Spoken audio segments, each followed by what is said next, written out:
Hello, everybody, and welcome to a Tuesday night, Wednesday night live stream. I didn't know it was Tuesday. Every single time. 5 seconds in, and I've already messed it up. But hey, everybody, and welcome to a Wednesday night live stream with Andy from Forgotten World of Movies and Ryan from Let's Get Kicking Movies. And We've also got a very special guest tonight. We've got Alan, Kermits Ghost. Thanks for joining us tonight, Alan. My pleasure. Yeah. So, how have you been today, Alan? And what movies have you been watching recently? I just watched that Sandra Bullock film, Unforgivable, and it's on Netflix. And I found it quite slow. It's been given a really good write-up. The acting's fine. No wrong with the acting. The story was good. I think they didn't do enough in it. But it's a decent film, but could have been better.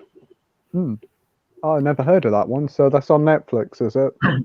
Yeah, I'm pretty sure it's Netflix. I watched that on. Oh, I'll have to have It's a look. got I think it's Viola Davis and Vincent D'Onofrio and Sandra Bullock. Nice. I'm going to say what I watched next because I know what these two at the bottom have watched. Aye. Yeah, I watched Far From Home. Yes, it is called Far From Home. I'm getting mixed up with them. I watched Far From Home as I haven't seen it before. I wasn't a big fan of Homecoming, but I must admit, absolutely loved Far From Home. Thought it was a really good continuation. Really did like it. I thought Jake Gyllenhaal was fantastic in it. And now I'm very excited to see the next film is what these two have watched down here. So what did you guys think of it? Absolutely bang on. I just love it because it was over the top action. Like it's fast paced. It doesn't go slow at times, and I think it just keeps you on track and like what the story's going to be about. Because like at first I thought, right, is it going to get the Spider-Man free treatment? In my opinion, but having like all the villains and everything like that, it just works so well, and nothing just disappointed us. So anyway, Best film of the year for you, Ryan? Well, it's got to be it's Spider-Man, you know. Spider-Man number one, then Ghostbusters Afterlife, then probably go Bear, Shang-Chi. Yeah, I forgot what my other ones were. It's been easy. But yeah, I like that. They'll probably be top three. Oh, that's good to hear. So what did you thought of it, Andy? Yeah, film of the year for me. Absolutely loved it. Just thought it was absolutely superb, and it was everything I wanted it to be. I was about probably when you get to about the halfway point on it, all the worries and speculations I had about it just seemed to disappear, and I was really just sort of set at ease with it because I thought, is this going to be over bloated, too many characters? But everything sort of really, really fit with this movie. I'd go as far to say it's my favorite live-action Spider-Man movie out of all the ones we've got so far. Even the 1 and 2. Yeah, I would say so. Yeah. This is everything it's been built up to be. I'd say believe the hype. It's fantastic. I can't really say much more than that. Number one of the year for me. I hope to try and see it again this weekend. It's fantastic. Absolutely delivers. Oh, you got yourself back in this weekend as well. But because it's the weekend, it might be a bit chocker, so you might not be able to get it. That's the thing. Like once all the tickets sold out, they're sold out.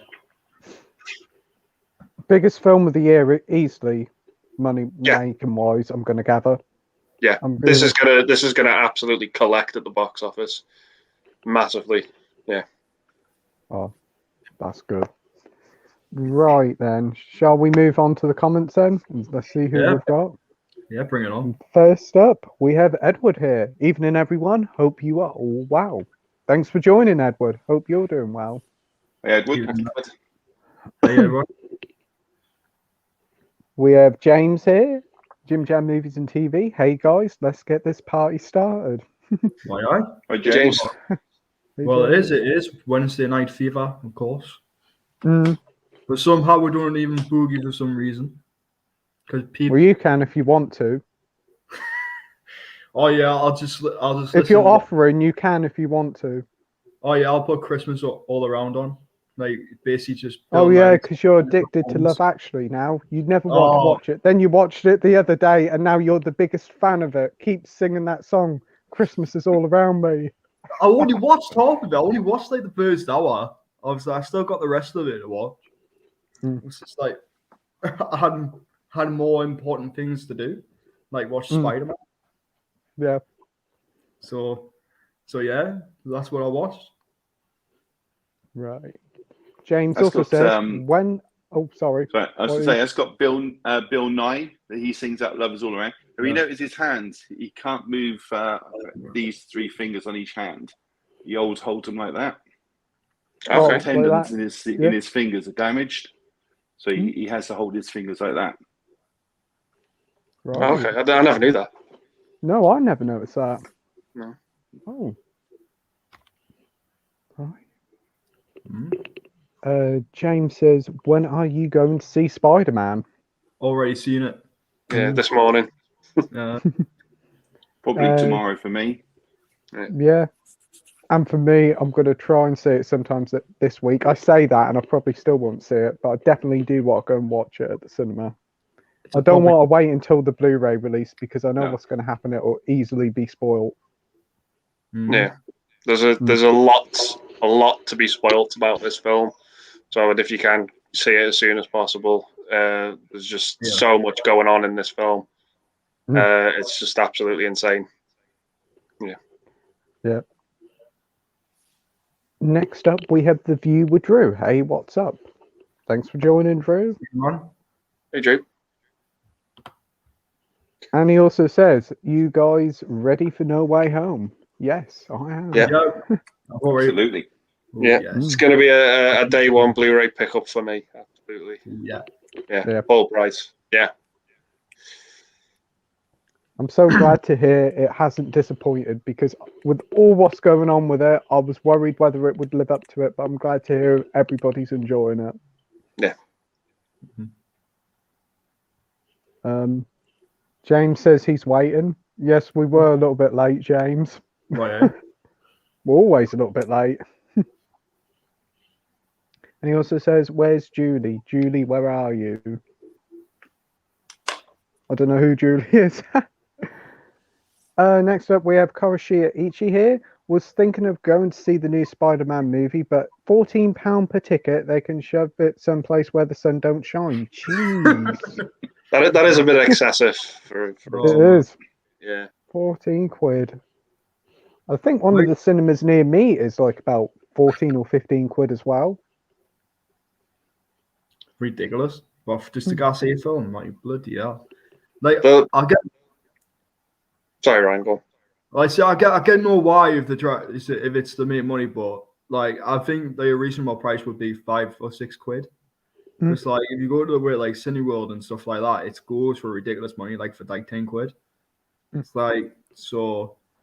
I think it depends where you live. Like probably the best options you would go is probably be View, which is only like 5 quid if you pay online, and or like where I've got to go to the cinema, I've got to go to Sunderland. I mean, in the northeast, and I've got to go to a cinema called Empire Cinema. It's only 6 quid a ticket, so that's not too bad.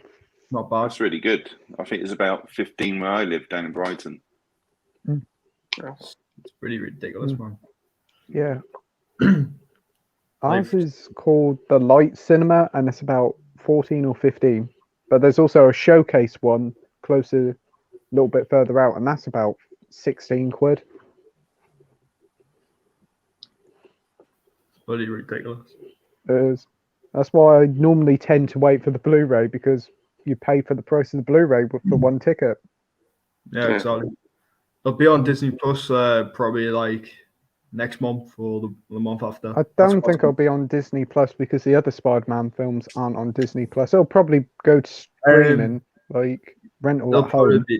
it'll probably be Netflix. That's where it'll probably go. Probably. Yeah, because we've got to deal with Netflix, so it will have to go Yeah. on there. So people get to see it within the Netflix subscription, so it's not bad. Right. Yeah, let's hope so. Right. The Viewer Drew says, "What's a movie you loved when you first saw it, but then realised it's not bad, but it has flaws? For me, it's Daredevil 2003 and Ghost Rider 1 are movies that come to mind." Ooh. I mean, that's a good question. I think the obvious answer for me would probably be Phantom Menace. Yeah. That was one. I saw that when it first came out when I was about 8 or 9, and I just loved it. And then now it's like, ooh, it's not a good film. There's good parts to it, but it's littered with flaws. Ooh. Yeah. For me, I'm going to say the Tom Cruise Mummy film. I actually really don't mind that film. I have quite a bit of fun with it. I knew it was going to be bad, and I think I went in with it with so low expectations. I just got out of it. I actually had a lot of fun with it. It's just basically like a supernatural Mission Impossible. It definitely does try to do so many different things and boot up several different sequels, which it shouldn't have done. But I thought it was fun. I think it happens with a lot of films. You change your opinions over the years. I've gone back and watched like Old Dogs that's got Robin Williams and John Travolta in it, and I loved that when it first came out. And I saw it a couple of years ago, and I thought this is utter crap. But your taste changed over years. Best not to go back and sort of overanalyze a film. Just to go with it, because you can pick it. I mean, what did I watch the other day? Who Framed Roger Rabbit? That's the film I love and hate equally. Sometimes I've got to be in the mood for it because I do love the film, but I hate it equally as well for some reason. It's the only film that happens with me. But if I go in there with a negative view, then I can pull it to pieces. But I love it at the same time. So just got to take the flaws with it, I guess. Yeah, that's it. What about you, Ryan? Ooh. I'll probably be Night. Well, I used to watch Night of the Living Dead back when I first watched. I watched probably at least 4 or 5 times. I watched it again this year, and it's not really good now. I just thought it was a bit boring, slow paced, and I think the effects of the zombies are all not more realistic. It loses that feeling.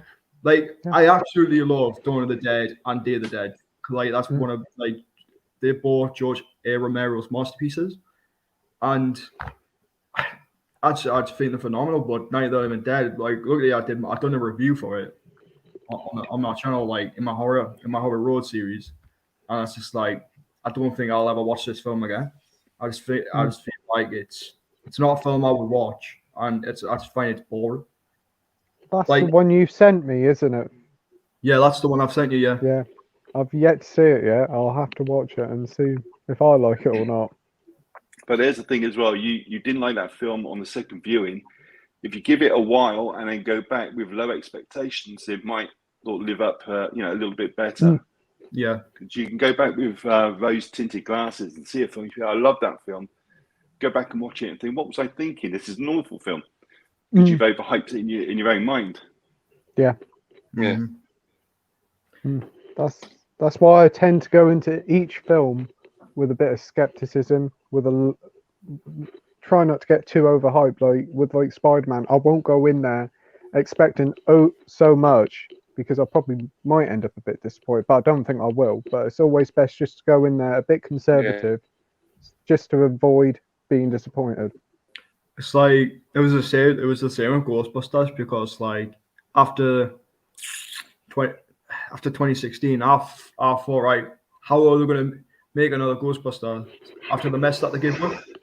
but I'm just glad that they took the time with it, brought it out in the right year, like where everyone needed it, because this film was needed. Like due to like what's been going on, I think it's just done justice really, and I think I'm glad that we got it. So I really love Ghostbusters Afterlife, and if they do take it into a sequel, of course, but I think we don't need the original Ghostbusters anymore. I think we should focus on like the new Ghostbusters that we got, because their characters are absolutely phenomenal, and I would love to see them continue in a movie or a TV show. Because if it's a TV show, it'll probably work much better. Yeah, it means you get an episode every week, and means you get more Ghostbusters, and that's what's so great. So yeah. I really do need to see that new Ghostbusters film, though my friend spoiled it for me.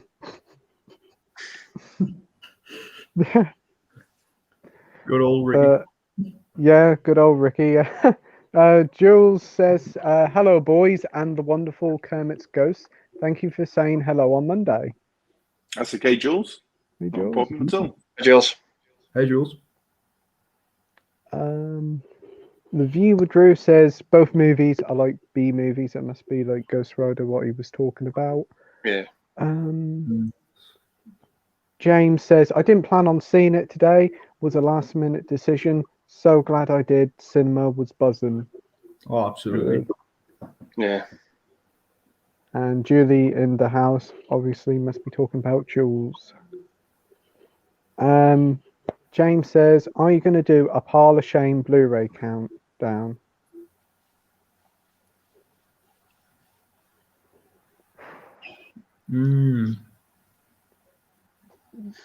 Probably not. Like, what is this, like films we haven't seen in our collection? If it is, I would say about 75% of my collection is still sealed. Like half my stuff. I mean, what's half the stuff I've got yet? Half it's Arrow. That's the thing. Half it's Arrow, and I still haven't watched them. Well, I've watched the Super because I reviewed it for the channel. But it's like, so you see me, I haven't got a big Blu-ray collection. I mostly watch my stuff on Netflix and stuff. Like if there's anything good on it. So I probably I normally hunt on YouTube, see if there's any good stuff on there. Yeah. So What about you, Alan? Well, I recently did a top 10 films that I hadn't watched. Surprised myself, really. The Thing was on there. Don't know how I've missed that all these years. I forgot what else I hadn't watched. There Will Be Blood. That's a fantastic film. Love that film. Yeah, God, what an amazing performance. By Paul Dano as well. Yeah. What else that was? I can't remember what was on my list now. But yeah, I tend to watch a film every night anyway. At least one film a night. So, well, now I've got a lot more time. But I had surprise because I was trying to pick popular films, and I'd seen most of them. So it was quite tough for me to find the top 10. I had to delve back to old films like Flight of the Phoenix, not the remake with Dennis, what's his face, but with Richard Attenborough. So I've not gotten. Well, I've got a lot of films to watch, but not popular films. I've seen most of the popular films. Seen all the Marvel, all the DC, all the Disney films. So you want to see films I hadn't watched? Go and see my top 10. But then I watched them all for that video as well. That's good. What about you, Andy? Yeah, I did like a top 10 as well, but I found it insanely hard to do. So I had to sort of dig back and look at older films that I hadn't seen. Like I've never seen like a Laurel and Hardy movie. I've never seen the original Thing from Another World. It was just a lot of old, real sort of classics. They're the types of ones I've not seen. But all the modern stuff, because when I hunt for movies, I have certain things that I look for. Like if I tried to do this really big marathon where I tried to watch every film that's won Best Picture at the Oscars, and I've got back to the 50s forward. I've seen everything, I think, from about like 1958 that's won it, and I've tried to also watch everything that also got nominated for Best Picture as well. That was very sort of hard, and you come across some really good stuff you've never heard of. Yeah. And then I try and look through IMDb as well with the scores, because I've sort of learned that through watching films that I find if a movie's got a score of 7 or above, it's worth a watch. So I try and hunt out anything above 7, even like between 6 and 7. I find that anything below 6 is very sort of average or poor. So I'm just trying to do like a bit of sort of like loose research on it, and it's just a good way to like discover new films. A film that I watched on my top 10, I forgot to mention, was Taxi Driver, because everybody's doing this top 10 tag films they hadn't seen, and Taxi Driver was on 90% of the lists, and I thought, I'm going to watch this because everybody's saying it's such a good film, yet nobody's watched it. So I was surprised just how good that film was. So if you've not seen Taxi Driver, you really should get on that film, because there's a reason why they're praising it. It is a brilliant film. Harvey Keitel was in that film. He played a good part, the pimp. Yeah, it's got Jodie Foster and Albert Brooks in it as well. So it's a good little film. Yeah. And Sybil Shepherd. Yeah. Wow. James says, would love to meet you all one day. Ooh, same Yeah, here. it'd be great. That'd be legendary. Oh yeah. Next up we have Marvel Fan, and he says, hey, did any of you pre-order the Steelbook for Spider-Man No Way Home? No. I don't have any of the others on Steelbook, so I'm just sort of collecting them on just the standard blue case. Yeah. Same here. Just a normal Blu-ray. See me, I don't know the MCU. Hopefully there might be a 3D version floating around in Japan or Germany or something like that. But yeah. I don't know. It's like 3D now, you can't really get it nowhere, can you? Only abroad. No. Yeah. Japan tend to do it, but I believe they're region locked. But Germany used to knock them out, but they're coming back on them as well now. I think everybody's just abandoning the format. Yeah, because I don't think hardly any films are showed in 3D in cinemas in this country anymore. No, I don't remember the last one that came out. No. So long ago. Yeah. But I don't know whether with Avatar 2 coming out next year, we might see 3D returning in some form. Yeah, well, he says that he's working on a 3D glasses less 3D. So you just go in there and it's going to be in 3D. I don't know how he's going to do that, but you never know. No, I think it's something to do with like the TV screens of the cinema screens. They could do it, but it would be very expensive. And again, it would be a gimmick. But would it catch on? Yeah, it's just going to turn into another fad. This is what's going to do. It's a fad at the end of the day. Yeah, it comes and goes like every couple of years, I find. Yeah. Next up, we've got Matt V Movies here. Good evening, all. Good evening, Matt. Good evening. We've also got Soph here. Hey, guys. Amazing to have the legend Alan on. Hey, Soph. Hope you're feeling better. Hey, Soph. Matt says, I pre-ordered the Amazon exclusive of No Way Home. Is that the Steelbook? Probably might be. Must be, yeah. James says, what's the most underrated British film? Every Carry On film.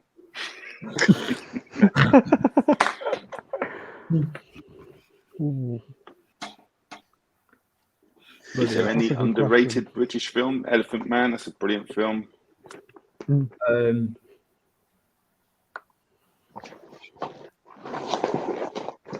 Waiting all night. That's underrated.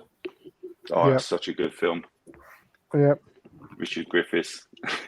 Ryan's not a big Creepy fan, uncle he are is. you? No, I'm not a big fan of it. But Okay. I like it. I just feel like it's all right.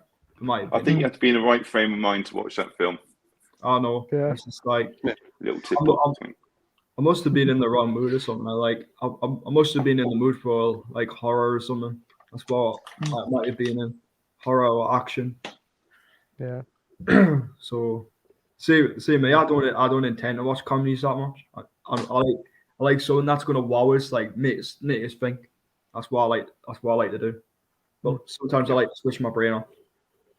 And that was like a film. It's like, oh, I'll give this a try. See if it's a film I could switch me head off. But I was just, like, all I was thinking, it's like, what the hell's supposed to be going on? Like, it's just two guys going to the countryside getting pissed. It's what it is. That's about it. Yeah. Yeah. It's like, That is it. God. And then you got Richard Griffiths just comes in and just tries to bloody just to flirt with Paul McGann. It's like, what the hell? Basically what it is. Oh. Yeah. What about you, Andy? I'm going to have to go with Ken Loach's My Name is Joe. I don't know if anyone's seen this. Man, it's the first time I've heard. Peter Mullen. Oh, it's great. It's sort of like about this gangster who's trying to sort of live like a normal life because he meets someone and falls in love, but he keeps getting pulled back into like the gangster world, and he just can't escape it, and it just absolutely messes up this new life he's like trying to build for himself. But anything with like Ken Loach and the actor Peter Mullen as well, he's got this great sounding voice when he acts. He's in I think Deathly Hallows Part 1. I think he plays one of the Death Eaters, and he's in a film movie directed by Paddy Considine called Tyrannosaur, which is like a really difficult watch. He's just a fantastic Scottish actor. He's just absolutely brilliant. He was in Children of Men as well. But anything by Ken Loach is just, I think, phenomenal. I think he's like the master of like British movies, with movies like Kes and I, Daniel Blake. He's spot on. He's like the master of like that type of movie. Yeah, exactly. Yeah. I would say the craze as well with the Kemp brothers. Yeah, that's a good one. Yeah. Pierpoint with Timothy Spall. He plays the last hangman in England. That's a really good film. Well, the first one. Timothy Spall's a great actor. Yeah, I loved him in Secrets and Lies. That was like a phenomenal movie. Yeah. I was also thinking like a film we watched, Ryan, Dream Demon with Timothy Spall in. Oh yeah, exactly. Yeah, that's a very underrated British horror film. Yeah, it was lost for years, that film. Lost for years. It's like you can only get it on VHS, and it was shown at the cinema, and it was like lost. It's like I haven't even heard of it until this year. I was like, ooh, yeah, I might have to check this out. And best thing is with the hour release, it still had the booklet in the poster. Yeah, so I was happy about that, and I watched it. I reviewed it for the channel. And I absolutely enjoyed it. I think it's a film that everyone should see. Like, it gives off like I'm going to say a Hellraiser vibe in a way, and I'm going to say Nightmare on Elm Street, because it's like sequences and has that Hellraiser vibe. It's a very good psychological horror, isn't it?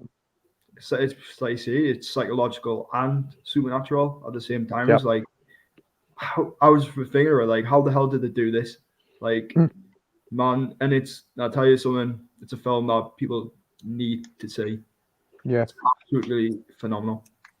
And you can I'm just saying you can only get it on Blu-ray on Arrow, so it's the only way you're going to get it. Yeah, because it's lost on VHS, isn't it? It's been forever on there.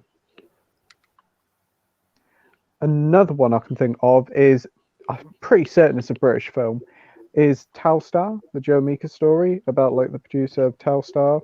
It's really good, set in the 60s, and that ending, jeez.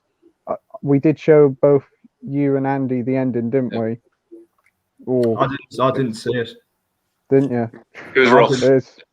It I is. didn't- I And didn't- the shocking thing is, it's only like a 15 plus. I'm surprised it isn't an Yeah. 18 because that ending, jeez. Oh yeah. Oh yes, another one. The film with James McAvoy. Yeah, I think it was Filth. Oh, That's Yeah. another- yeah. I can remember that for the front cover because that's him riding a pig, isn't it? Yeah, it Yeah. is. It's one of the weirdest comedy films I watched in my life. Mm. Oh, the freaking ending though. It's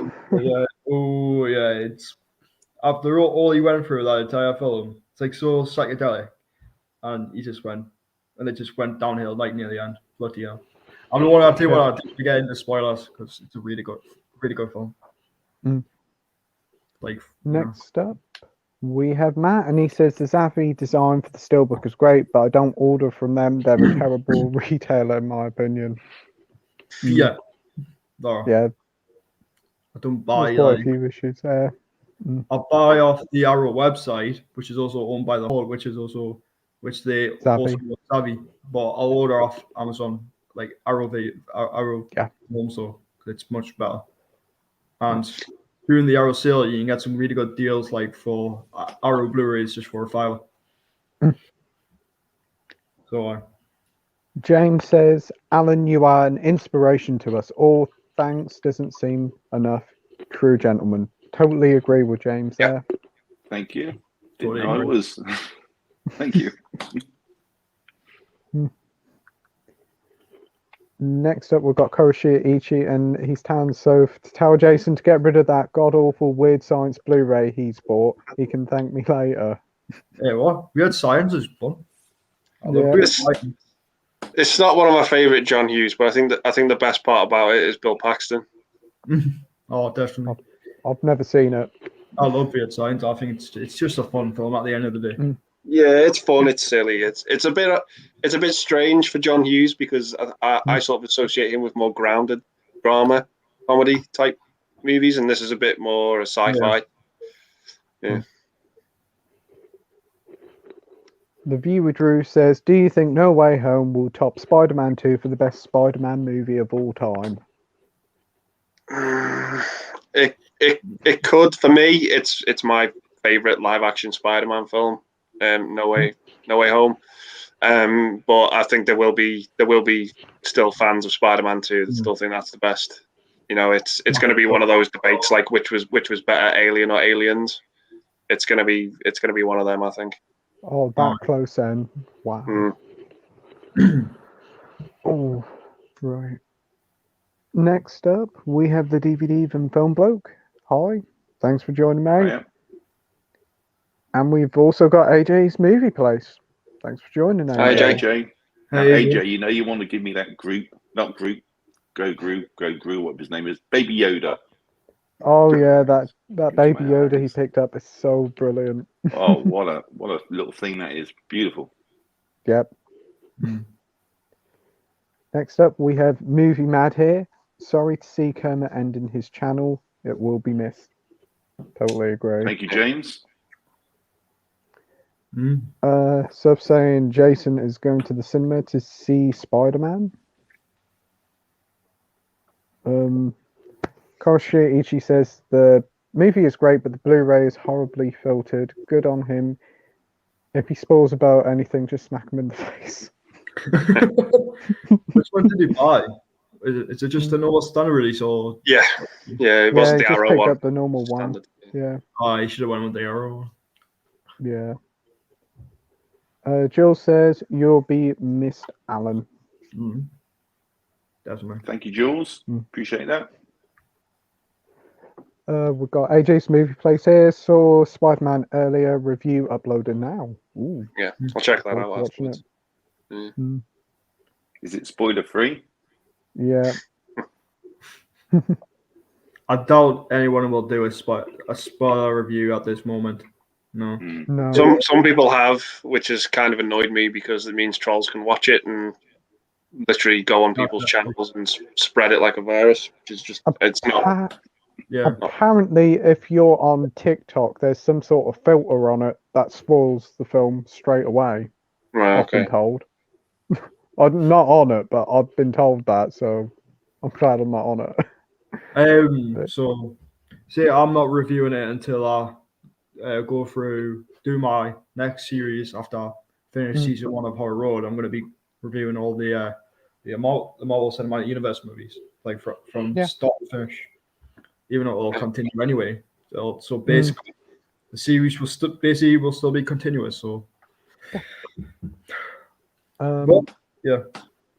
Soph says, round of applause for Alan. Wash hands, wash hands, wash hands. Wash hands. Thank you, Sophie. So if I didn't know you were washing your hands. Matt says, hey AJ, we'll watch your review later. And Koroshi Ichi says, what is the average price of a UK cinema ticket? Depends where you live.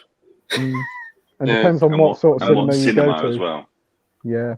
I mean, both of them in Brighton, you've got the Odeon and you've got Cineworld, and they're both relatively the same, about between £12-15 ticket. That's how much that is at the light and around the showcase.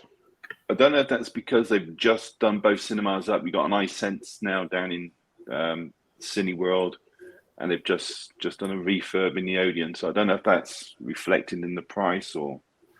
Probably. But they've always been quite dear. How much are the cinema tickets where you live, Andy and Ryan? They're not too... I don't really know, because I've got an Odeon pass, and I only pay like £13 a month for that, which is actually probably cheaper than a ticket. And you can go as many times as you want. But the only problem is you're contracted to that for a year. So, but I've had my pass for about 5 years now.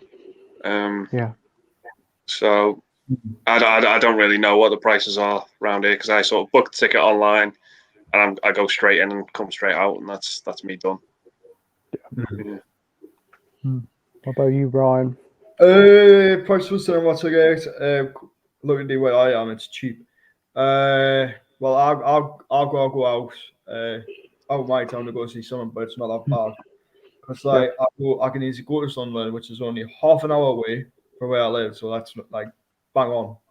And I've got a cinema called Empire Cinemas, and it's only £6 a ticket. That's not too bad. So it's cheap to go see a film.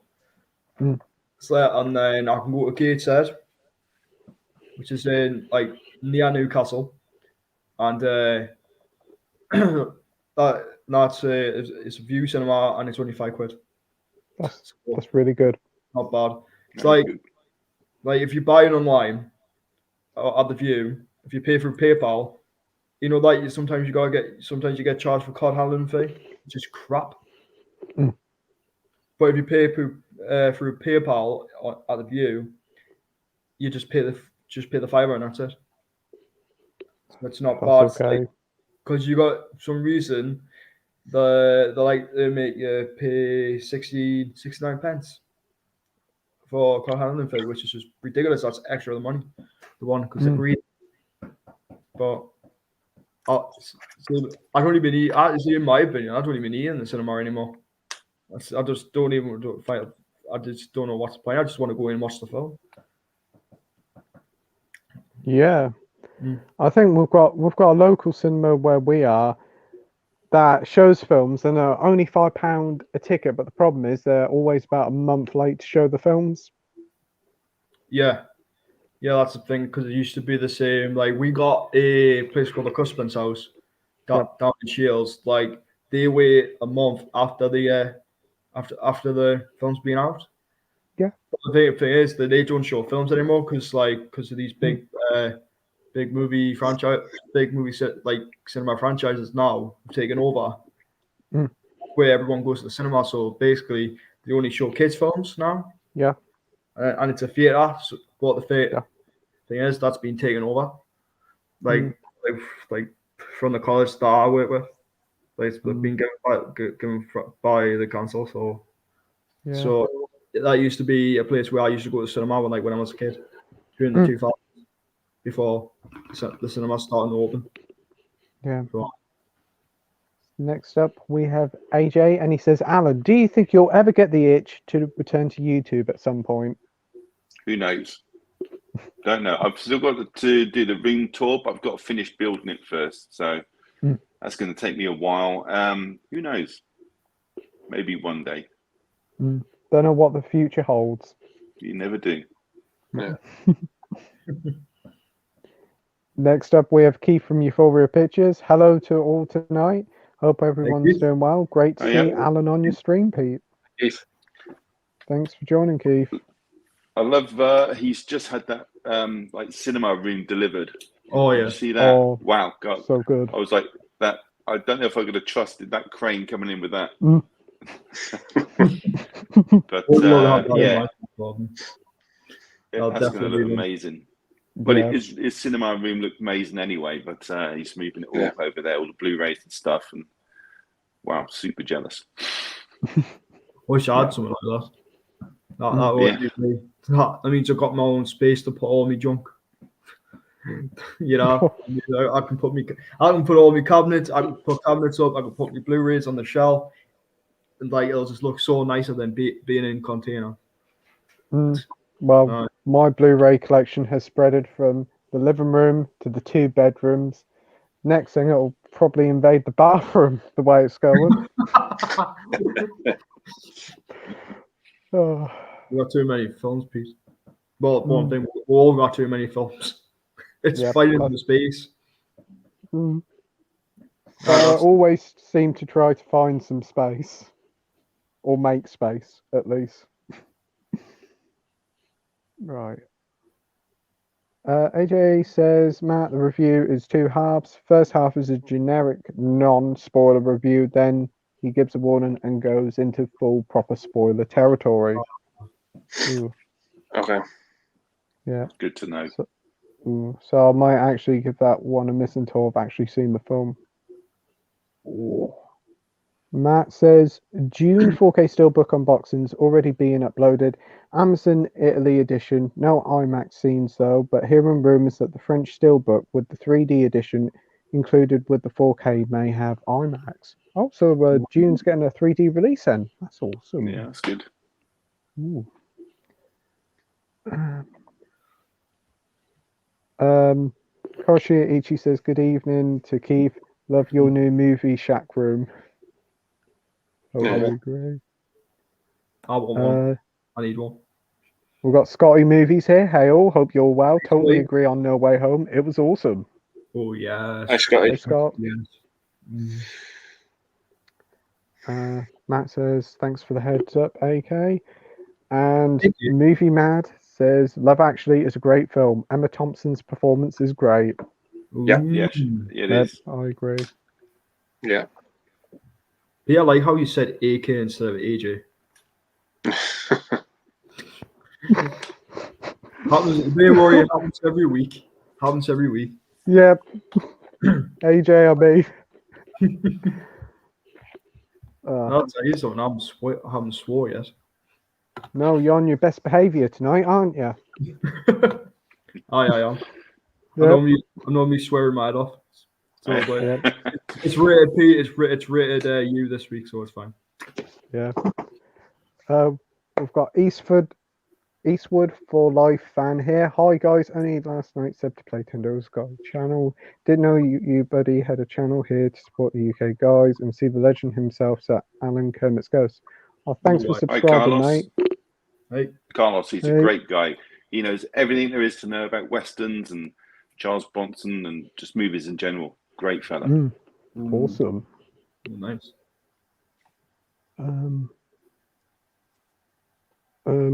We've got Jules here. Don't know what Jules is talking about, but we do have Matt. Oh yeah, talking to Eastwood for forever. Carlos. Chrissy says the most recent Hawkeye was disappointing, not as good as the last. I wonder why it's been so shitty. Any ideas? I haven't seen it. I haven't seen none of the series yet. I watched the new episode, yes. It just depends who likes the episode or not. That's the thing.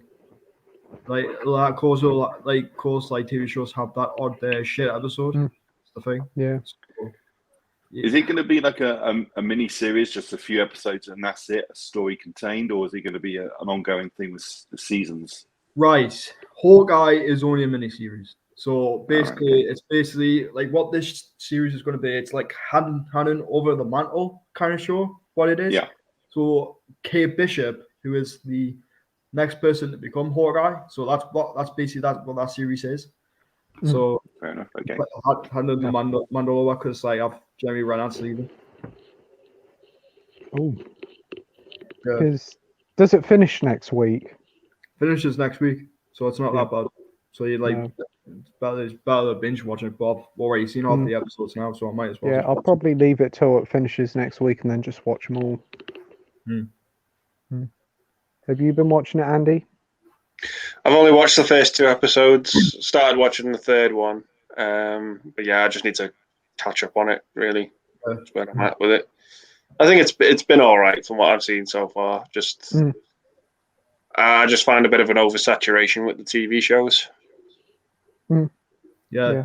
The thing is with the TV shows, because you just don't know if they're either going to be good or they're going to be bad. That's the thing. Yeah. You just have those doubts. But the only ones I liked, like out of the TV shows this year, was I loved WandaVision, loved that, and I love Logan. Yeah. Those are the 2 best for me. I agree. I wasn't a big fan of the Falcon and the Winter Soldier. I just thought it was too boring. Like there was nothing happening. The villain that they used for it was a bit shitty, and it's just like I'll never get my time back. Yeah. So I'm hoping next year we've got some good stuff coming out next year. Yeah, so, there's a lot coming out next year, like Marvel TV shows, because they had like a list of so many coming. I couldn't believe how many. There's only on the 4 way. coming out. Yeah, there's only 4 coming out next year. We're not Oh, getting. is there? Oh, Yeah, we're only getting 4. So like we're getting She-Hulk, we're getting Moon Knight, we're getting Miss Marvel, which is supposed to come out this year, which doesn't really make any sense because it's already been filmed and everything's already been edited together and it's out in pre-production, pre-production, whatever the hell it is. Yeah. Post-production, that's what it is. And it's ready to be released, but it got delayed. It's quite whatever. They might as well just release it next year. It'll probably get released in like probably February or March. probably. Because we're not getting the next Marvel film's not coming out until like May. So, we're gonna have to work with the TV shows. Yeah. Oh, sorry, I caught the button. You're all right. Plus Secret Invasion. That's the one I'm mostly looking forward for. Because Okay. Nick Fury's back. That's what I care about. And it's the invasion of the Skrulls. Wait, what? The Skrulls. Squirrels. Skrulls. Scrolls. I thought you said squirrels for a minute. Where the hell did you get Skrulls from? Because it's every time you always think I've said something different. Yep. How could you, Pete? How could you? How could I don't you? know. This stream is so professional. I didn't know we're being professional, Pete. I didn't know. Yep. Next up, we've got AJ. He says the new Spider-Man film lacked a strong narrative. It was simplistic storytelling. It lacked an emotional punch that it should have had, but it was a pretty good film, but not wow. That's fair enough. Yeah, everyone's gonna have different opinions about Yeah, it, but that's fair enough. It's like in my opinion, I just wanted to go in and have fun with this. That's all I wanted. Have fun, like find out what's gonna happen, like who's gonna be in it, who's not in it, and just have a fun time. And I love the story. I think the story's brilliant. I just loved it. So yeah. Eastwood for Life fan says supporting all the UK guys here. Thanks ever so much, mate. Oh, thanks, man. Nice one, Cheers. Carlos. The Viewer Drew says, who is your favourite superhero casting choice? Mine is Hugh Jackman as Wolverine. Ooh. Mate, I'm going to agree Downey with Drew Jr. here. Oh, yeah. Robert Downey Jr. as Stark is a good choice. Definitely. Oh, this is a hard question. I think for me, it's going to have to be Christopher Reeve as Superman. Well, that's a good one. Superb. Michael Keaton as Batman. Yeah. Absolutely amazing choice. And I'm just hoping that Robert Pattinson pulls off a really good performance in the Batman that's coming out. I think he will. Yeah. I think he will. That film is going to be big, and it's going to be like I've heard I think it's like 3 hours long. I think that's going to be the next big film at cinemas. Yeah. Batman. I think it's out in March, isn't it? Yeah, March 4th. Nope, not too long. They buy me. I'll definitely buy when the tickets go on sale. I'll be booking it straight away. That'll be me. Batman. Yeah. Matt says, would love to see the Matrix Resurrections in IMAX, but no screen nearby. That's out, is it like 2 days before Christmas, isn't it? Yeah, it is. I'll be going to see it because, like, even though I only like the first one, because the rest of them I'm not a really big fan of. But I haven't seen I think was it Revelations or Revolutions? Revolutions, yeah. Something like that, yeah. Yeah, I've only ever seen the first one. Yeah, that's the one I haven't seen. So I'm going to watch it because I need to know the full story to this extent because it continues after that. So I'll see how it goes. It'll be an alright film as long as it's fun and it doesn't like turn it into the biggest franchise that we need at a minute because there's too many. It's not like what they're doing to Halloween, and I'm not getting involved in that conversation. Don't go there. But I'll see how it goes. Like, really, what I saw from it, it just looked like it's just John Wick, really, what I saw. Yeah. So, yeah, sci-fi John Wick. Yeah. Oh, I don't know. Are you going to see the new Matrix film, Alan? I'd like to because I've seen the first three at the cinema, so and they were really good at the cinema as well. I think the two sequels, they suffered a bit from being a bit convoluted, a little bit too much going on. They got a little bit too complicated for their own good, I think. But if they were standalone films, you'd probably enjoy them better. But because they were following the first Matrix film, they suffered a bit with that. But hopefully they can bring it back with this one. But as you say, he looks like John Wick. He's got and John Wick 4 will be coming out before you know it as well. But hopefully they've got a good script and they've got some of the cast back, haven't they? They haven't got Hugo Weaving because he's got like issues with the scheduling, so he's not in it.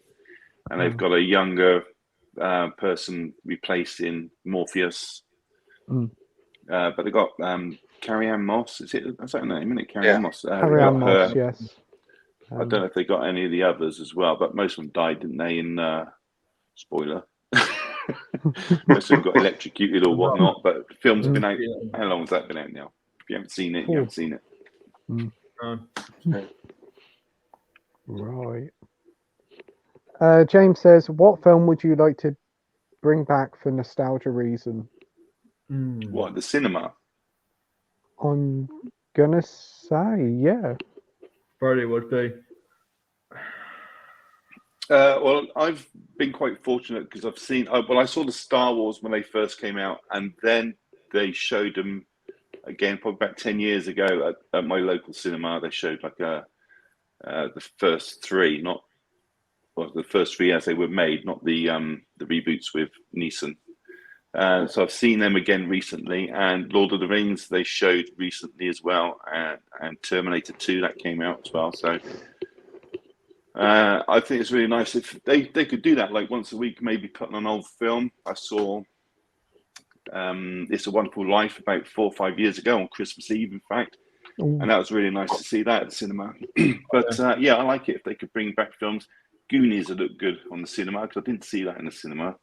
Look, But they could put some real classics back every now and again, because I think people would like to have an opportunity. If you missed it before, go. I mean, I bet you'd love to go and see Alien at the cinema. Yeah. That'd be nice. Just films like that, just real good classic films that everybody loves, and they know people have got it on physical media, and you can go and watch it on Netflix or whatnot. But some people like to see it on the big screen. So any of the good old classics. Oh, definitely. I think Because it's right, yeah.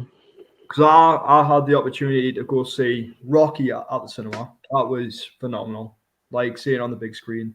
Die Hard is absolutely amazing on the big screen as well. Rocky Horror Picture Show. Also the first Evil Dead film, The Exorcist, and what was the other one? Oh yeah, Nightmare on Elm Street as well. All those opportunities, they're just amazing. And and what I want to see next is I really want to see The Matrix on the big screen, like when it comes back on, like the first one. I would say Goonies, Back to the Future would be an awesome choice. You know, all the classics like Lord of the Rings and stuff, and even the original trilogy.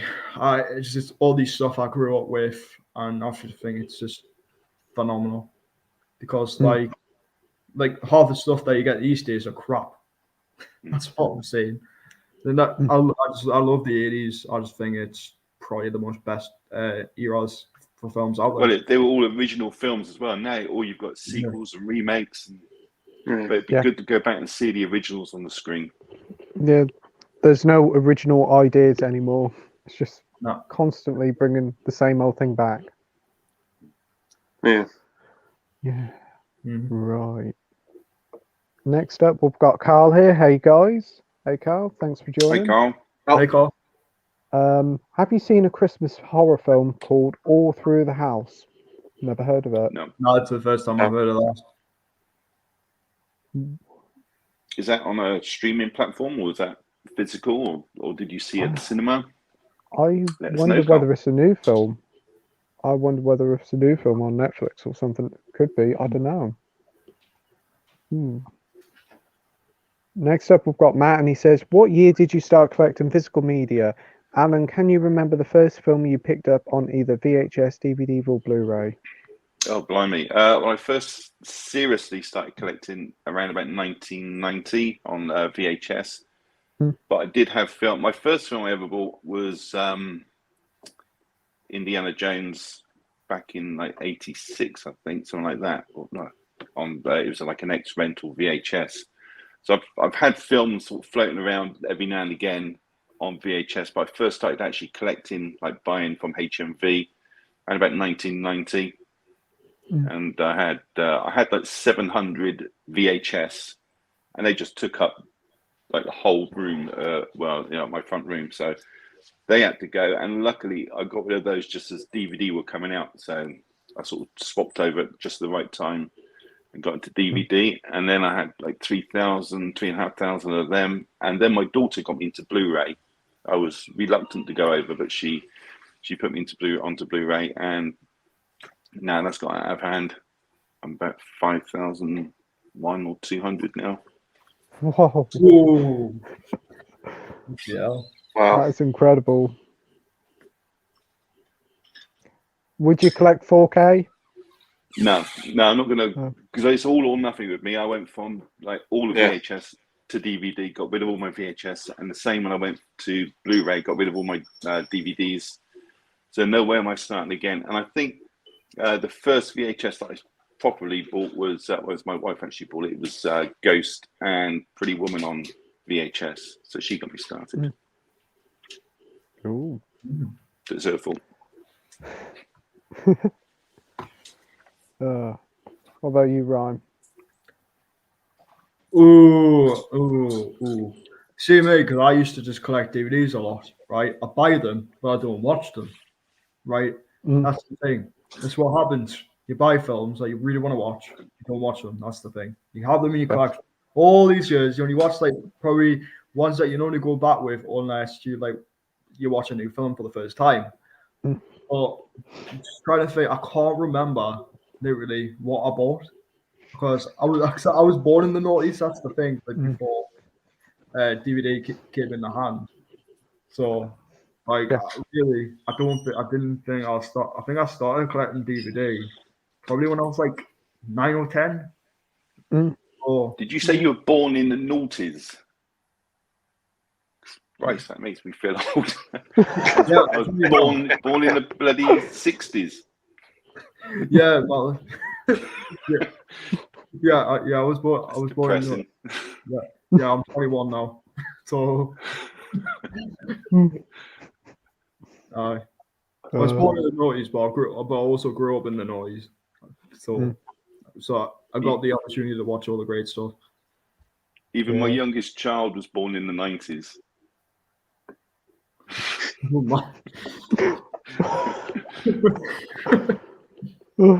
Oh man.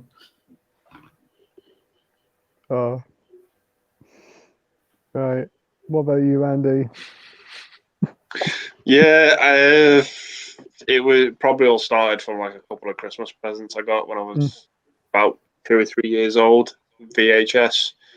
I think the first couple I got were Mrs. Doubtfire, The Lion King, Nightmare Before Christmas, and The Mask with Jim Carrey. I think they were like that was like the starting point for me, and then I ended up collecting like loads of VHSs and then making the move to DVD. And then I still to this day get DVDs, but I do a mixture of Blu-ray and DVD now. It depends on whether I like the film or not, on how much I like the film. Pretty much is like if I love the film, I get it on I get it on Blu-ray. If it's just a film I'm going into for like the first time, don't know too much about, I'll hunt out the DVD. But I do upgrade as well. Like if I've got the DVD and it's a movie I've not watched, and I end up loving it, I'll go out and buy upgrade it to Blu-ray. But I don't do 4Ks at all, really. No. Yeah. For me, I've got hordes of VHSs upstairs. Must have about 100 of them when I was a kid, but I honestly can't really remember like the first ones I got or what I've got. But for me, the first DVD I got was The Lord of the Rings: The Two Towers. Got it with the DVD player. I think the DVD player was like about 200 or 300 quid back when we first got it. It was like super expensive now, looking back at it. And for the Blu-ray, my first Blu-ray was X-Men First Class. And I've been collecting quite, well, moderately since like about 2014. Okay. You can pick up a DVD player for like £20 now, can't you? New. Yeah. I think the first one I imported from America, and it was roughly around about £1,000. Wow. Oh. Probably more lower than not now. So for like resell it for a file. Get more for the batteries, wouldn't you? Yeah. Good one. Carlinio9 says the kill scenes of All Through the House. Yeah. Might have to have a look at that. Jules says Dudley, it's the voice. We have Matt saying hi, Carl, and AJ says the view with Drew. Soph says Hook on a rewatch can go in the bin, simple as. I still love Hook. Still love Hook. Like even if I watch an hour, I still love it. Probably because I'm trying to think who ruined the Hook for her. Like she watched it when she was a kid and stuff like that, and for some reason just told the truth around it. Like who was that Jason? Like literally like told the whole truth about that film. I think they just both watched it and they just thought it didn't hold up. Yeah, I think so. I just thought, because for me, Hook, even as a kid, something didn't really sit right with me about that film. Like it didn't feel like a Steven Spielberg film. You know, when you watch stuff like E.T. and Jaws and Jurassic Park, Hook just seems a bit lackluster for me. It just felt a bit. The sets in it felt like not organic sets and things like that. It just doesn't gel. for me. I don't know what it is about Hook. Like, there's still things about it I really like, Mm. and there's things about it that just didn't sit with me. Like for years, the movie completely fooled me because I had absolutely no idea that pirate that gets put in the boo box was Glenn Close. Like, no idea. That really sort of like pulled the rug from under me. Like when I found that out. Yeah. I only found that out about 2 or 3 years ago, I think. Wow. Oh, I haven't seen it for about 10 years. I remember quite liking it, but again, I bet if I watched it now, I probably won't be a big fan of it, probably. Yeah. We have Koshi Ichi saying, anyone seen Spielberg's West Side Story yet? That every person who can't think for themselves seem to like. I've not seen it, but I've heard it's really good. Yeah, I've heard it's really good, but I haven't seen it yet. Want to see it though, and I'm not into musicals, so that's something. But again, another remake. Yeah. Yeah. I like the original. I think the original's pretty good. I've never seen the original. Really, it's just the same film. That's what it is, but in a different take. It's like it would still be set in like in the, I think it was the 50s. I think that film came out, so it was like 50s, like gangsters and stuff. So it was kept that, but what it took with like a modern take to the music. So Right. would have to do that. Yeah. DVD Film Bloke says, I would have said the same about Easy Rider. Okay. Yeah. Matt V Movie says, Christopher Reeve is the legend, the grandfather of superhero actors. Definitely. Yeah. Totally. Perfect casting. It just fits so well. It's like, isn't like what I've heard, like isn't Christopher Reeves' Superman and Michael Keaton's Batman are set in the same universe? Like that's what I've heard. Like I heard that they're in the same universe. I've never heard that. No. It's what I've heard. I must have heard it from somebody who's just talking a whole load of bollocks, but Probably it's a fan theory, but Yeah. There's nothing to prove it, and there's nothing to disprove it. no. Soph says Hook on a rewatch is just grating for her, unfortunately. Oh well. Yeah, I think she remembered something when Hook kept saying Peter, or something, weren't it? She was saying about that. Peter. Because I never noticed as well the scene where they're on the plane flying to England. Dustin Hoffman's the captain over the voiceover as well, when he like addresses the captain. Yeah, I think it's like to emulate like Peter's fear of flying, but he's the captain that comes over the voiceover.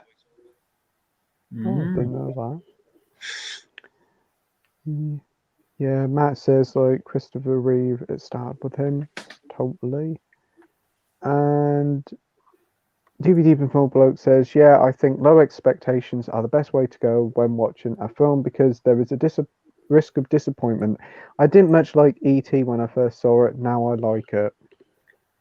Oh God, you see me, right? I used to love E.T., but no, when I watch it back now, I was just like, oh my God, this film is just wrong in a way.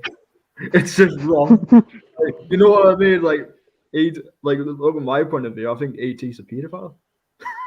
I've heard this off a few people. Yeah. I was like, oh, what the hell? It's like this is the very this whole, so basically the whole film and literally scars for life, and I will never watch it again. That's the thing. It's like I'll never watch it. It's like it's that thing, you know, when he points his finger up saying "E.T. phone home" and it starts glowing. I was like, well, it's like, what's that supposed to be?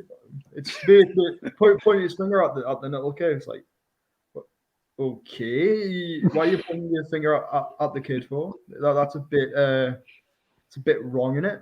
I was like, oh for Christ. I never watched E.T. till I was about 8 or 9 because I was absolutely petrified of him as a kid. But it was all right, but I haven't seen it since then. But Yeah, I keep hearing the whole thing about ET being a paedophile. I actually went to H&V once, and somebody put ET, picked it up from the child section and put it in the horror section. It is a horror film. It's a horror film. Yeah. Dude, Oh. like, because they were going to make a sequel to ET, weren't they? And there was like, what I've heard of it, it was going to turn into an action, like a sci-fi action film in space. I was like, Well, what would be his weapon? His finger? probably is. I was trying to do is just wave around, glowing. That's what it is.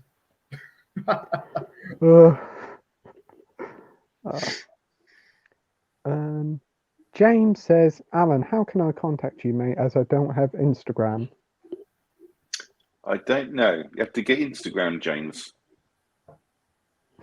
I was thrown off of Facebook, so I can't go on there because they said I was imitating Kermit the Frog. I thought I can remember that. Yeah. Yeah. Oh. Yeah. Even though I'm on Instagram, which is owned by Facebook, bloody idiots. But yeah, they threw me off. Stupid at the end of the day. Yeah. For pretending to be a puppet.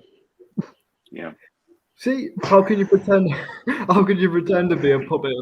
Like when when Kermit is actually a puppet and it's not real, and it's just basically someone's hand in it. Well, the thing is, I put my name on Facebook as Kermit's Ghost, and they said you can't use that. What's your first name? I said Alan. They said, okay, we'll have you as Alan Kermit's. So they gave me that name, and then like 3 or 4 weeks later, they said you're banned. What? You gave me the name. So there you go. Stupid, isn't it? Yep. Yes. Oh, that is unbelievable. Carl says, No Time to Die has just been dispatched from H&V. Can't wait to watch it again. Did you get the Cine edition with like the little car key ring and the art cards, Carl? Carl probably goes for the best possible one because he gets really nice editions. I think that 4K set is like 60 quid though, and it only comes with like key ring and some art cards. But yeah, I look forward to watching your unboxing of it, Carl, if you do one. I think Carl's taken a step back now, isn't he, from YouTube? Oh, is he? Oh, I didn't know that. So I've heard. Yeah, disappointing. Don't want to make it sound like disappointing him, but I understand where you come from, Carl. Yeah. Obviously. Yeah, but I love his channel, so hopefully he'll come back. I agree. Matt says, still think his Superman films is the best origin story. So many wonderful actors. Yeah. Yeah. Oh, definitely. Koroshia Ichi says, is it just me or do others think it's like Kermit's Ghost has 2 horns? Because of the fuck. Yeah. That better? Let's put that on. Try and hide it. Let's put it on that way. There we go. There you go. Soph says, received your Christmas present, Pete. Thanks. My mum's going to wrap it up for me. That's good. Hope you enjoy it, Soph. Mine hasn't arrived yet. Probably be tomorrow. Yeah, it's coming through raw mail. Yeah, so you just didn't know when it is coming. That's the thing. No. We ain't had no post here since last Friday. Yeah. Happens sometimes. We did ring them up, but they said we ain't got no postman. Eh?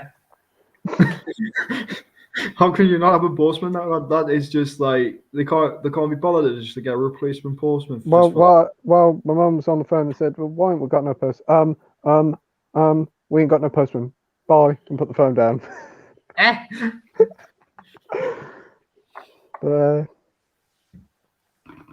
Next up, we've got Eastwood for Life fan.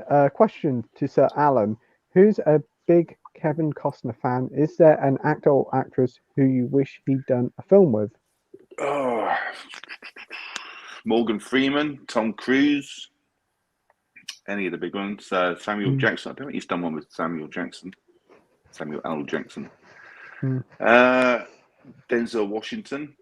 Don't think he's with him. Anybody really, but Kevin Costner's a big enough star on his own.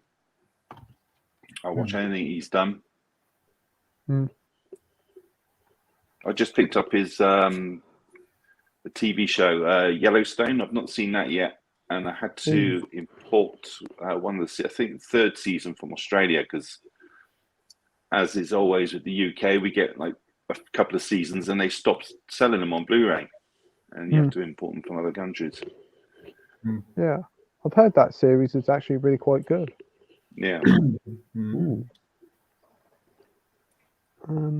We've got Stacey here. Hi guys. What do you think of the casting of Tom Holland as Drake in Uncharted? I thought it should be someone in their 30s. It's not right. Should be Nathan Fillion, because he said he would do it. He would have done it, and what happened? Tom Holland, because he's more popular. It doesn't make sense. I feel, like it was like I'm thinking like what they're trying to do. They're trying to do it as an origin story for introducing like the proper Nathan Fillion. Yeah. But the thing is, they're actually following a lot of plot points from the games. If you watch that trailer, so. Yeah, really, Tom Holland is too young, in my opinion. They should have definitely got somebody in their 30s, but it looks all right. It looks like it's going to be another one of those standard sort of action adventure films. What they should have done, I'd see that out of Nathan Fillion, like someone who's got like dark hair.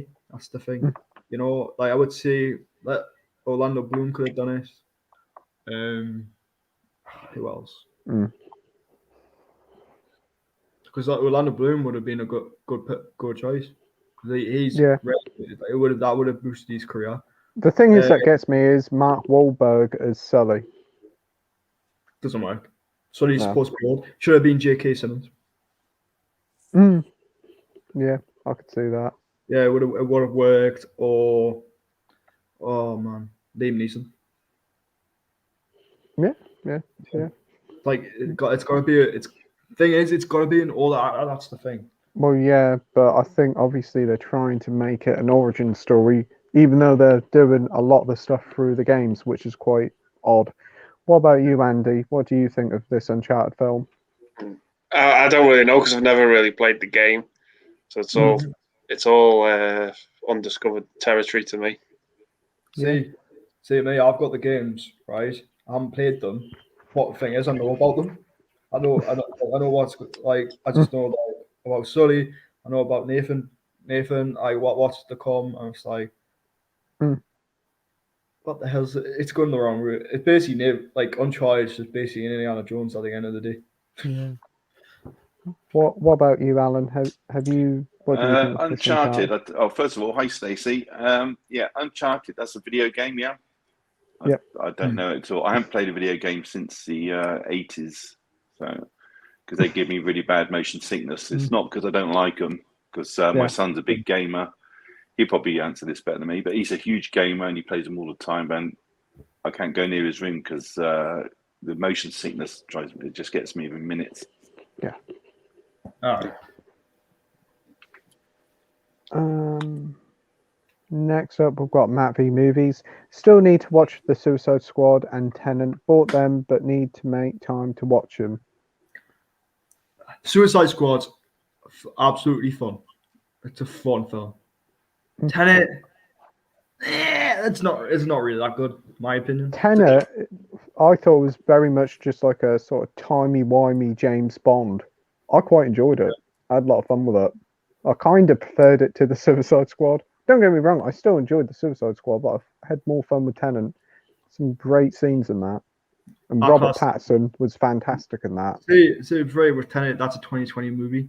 So I would have been like, because like 2020 was crap for films last year. So I preferred it. I preferred it more than the New Mutants. That's what I prefer. Prefer Tenet to that, but I just don't think Tenet's a really good film. I just think it's mediocre. It's just like, and half of it, you could have been like, if you went at the cinema and saw it, you can hardly hear what they were actually saying. There was a lot of awful sound mixing problems when it first came out in cinemas. I think the Blu-ray wasn't that great either, because a lot of the time we were struggling to hear what was going on. Yeah, I saw an interview with the sound editor on that, and they said they just put too many audio tracks on top of each other, and it just bled the sound out. So, big mistake when they did that. Exactly. Definitely.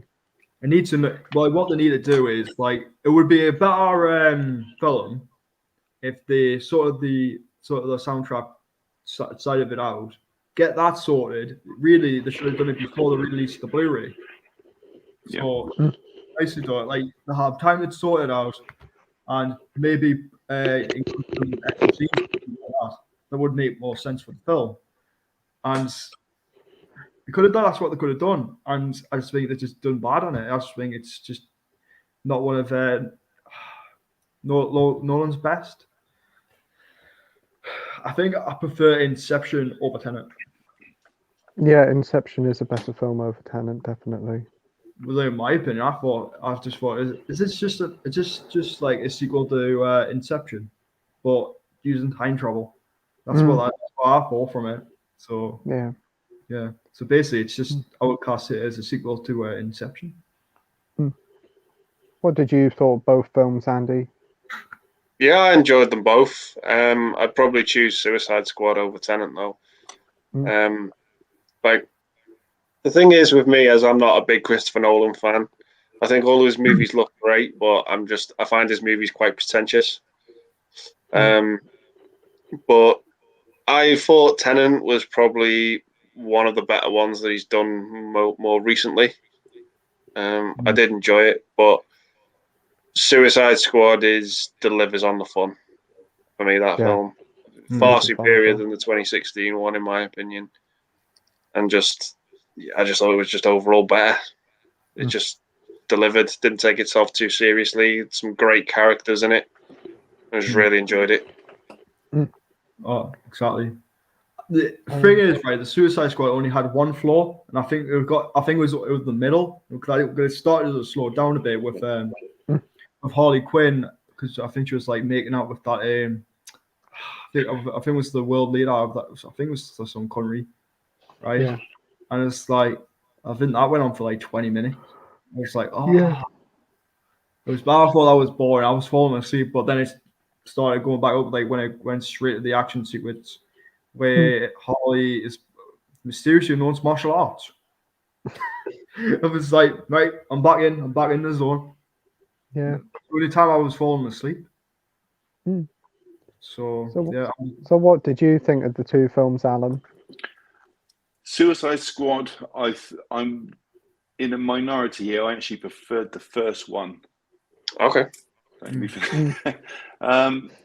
I like the second one. I still like the second one. I thought the monster, I don't want to give it away, it was like something out of a Doctor Who episode, but I enjoyed it. I thought it was a really fun monster, which was good. A good choice, I thought. Tenet, I thought it just suffered really from really bad sound, as we covered. If they could just drop all the other audios a little bit and bring up the dialogue, people would have enjoyed it more, because I saw them both. But I saw rather Tenet at the cinema. Couldn't make out anything they were saying. I went with my wife. We go, what the hell are they saying in this film? We could follow it. I didn't think it was that complicated. Everybody come out saying they didn't know what was going on. I thought the story was pretty easy to follow. It's just a guy that wants to take the world with him. It's as simple as that. He's using reverse time to achieve his goal. But as you say, I think Nolan films can be a little bit overhyped, and that's going into a film with too much hype. And I think they can suffer from that. Definitely. Yeah, I agree. Pardon me. DVD for Film Bloke says, surprisingly, I've seen pretty much 97-98% of my collection. Cool. I wish I did. That's good if you've got like 500 films, but if you've got 2 films, then not so good.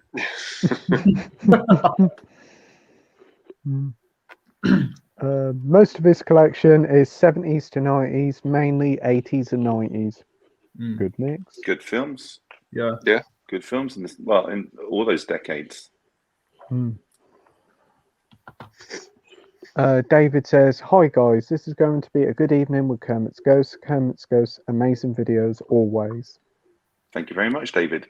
Mm. Soph says, "Andy, do you have any more films that will break me?" Oh, Boy in the Striped Pajamas. If anyone's seen that, wow, my word, what a fucking ending Yeah. that was. But yeah, I think she was just talking about, I think, Last American Virgin. Yeah.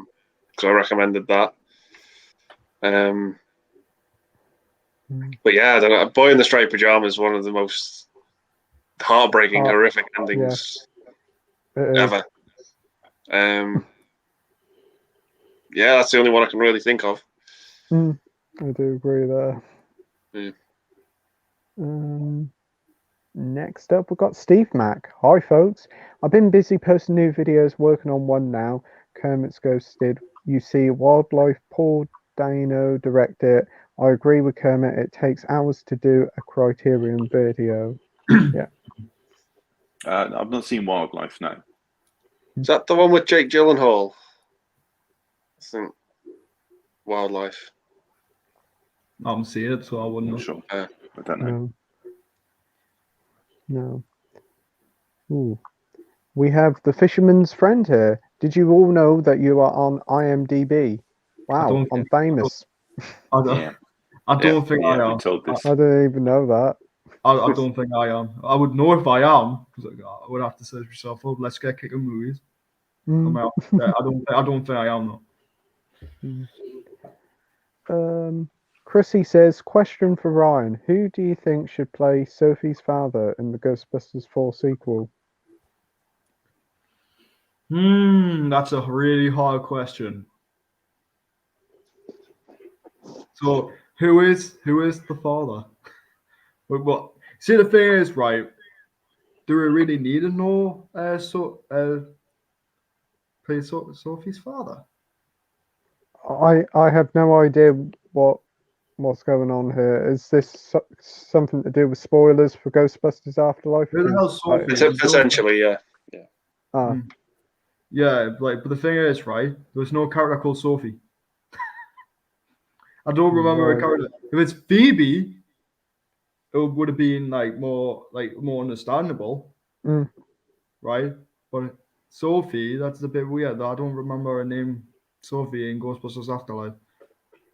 I'm going to say from Phoebe's perspective, because McKenna Grace, I'm going to say if they introduce the father, it's got to be someone well known, someone who's fun, and I would say I'm not going to say Ryan Reynolds. So he's in too much everything.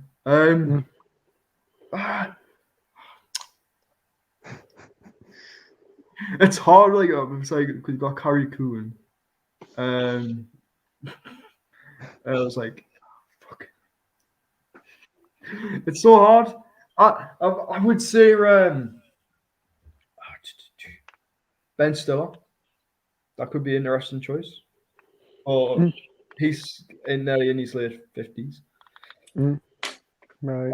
I was going to say, can you imagine if it turned out to be Rick Moranis?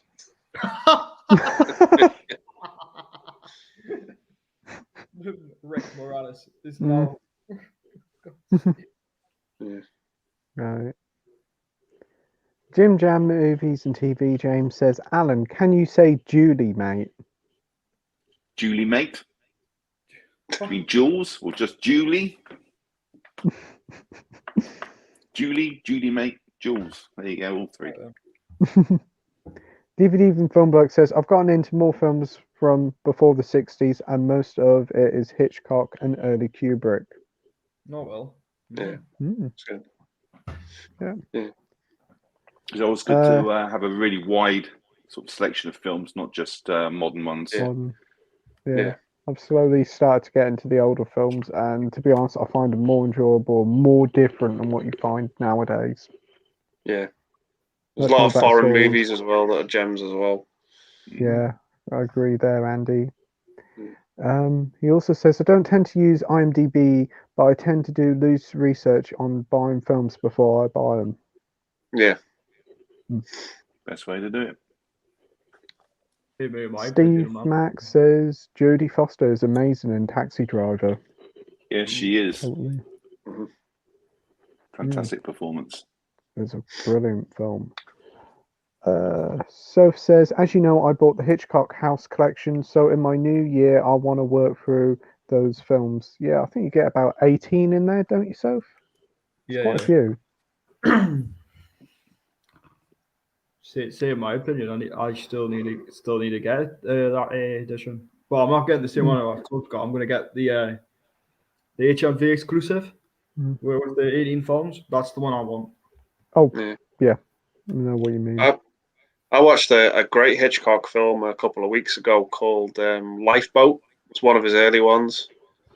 Really good about like these sort of. It sort of starts off with like this ship wreckage, and there's like survivors on this little lifeboat, and one of the other survivors is German, and they sort of like debating amongst themselves whether to kill him or not, because it's set during like World War. It's really good. He was a great director. He started out in Germany. Really? Black and white German films. Ooh. Well, Still quite a few of his films I haven't seen. I still haven't seen Psycho. I do know like the gist of the film, but I've never fully seen it all the way through. Definitely give it a go. I will. DVD and Film Bloke says Harvey Keitel did best Tommy Wiseau cosplay 30 odd years before The Room. That's an experience, that film. Fucking hell.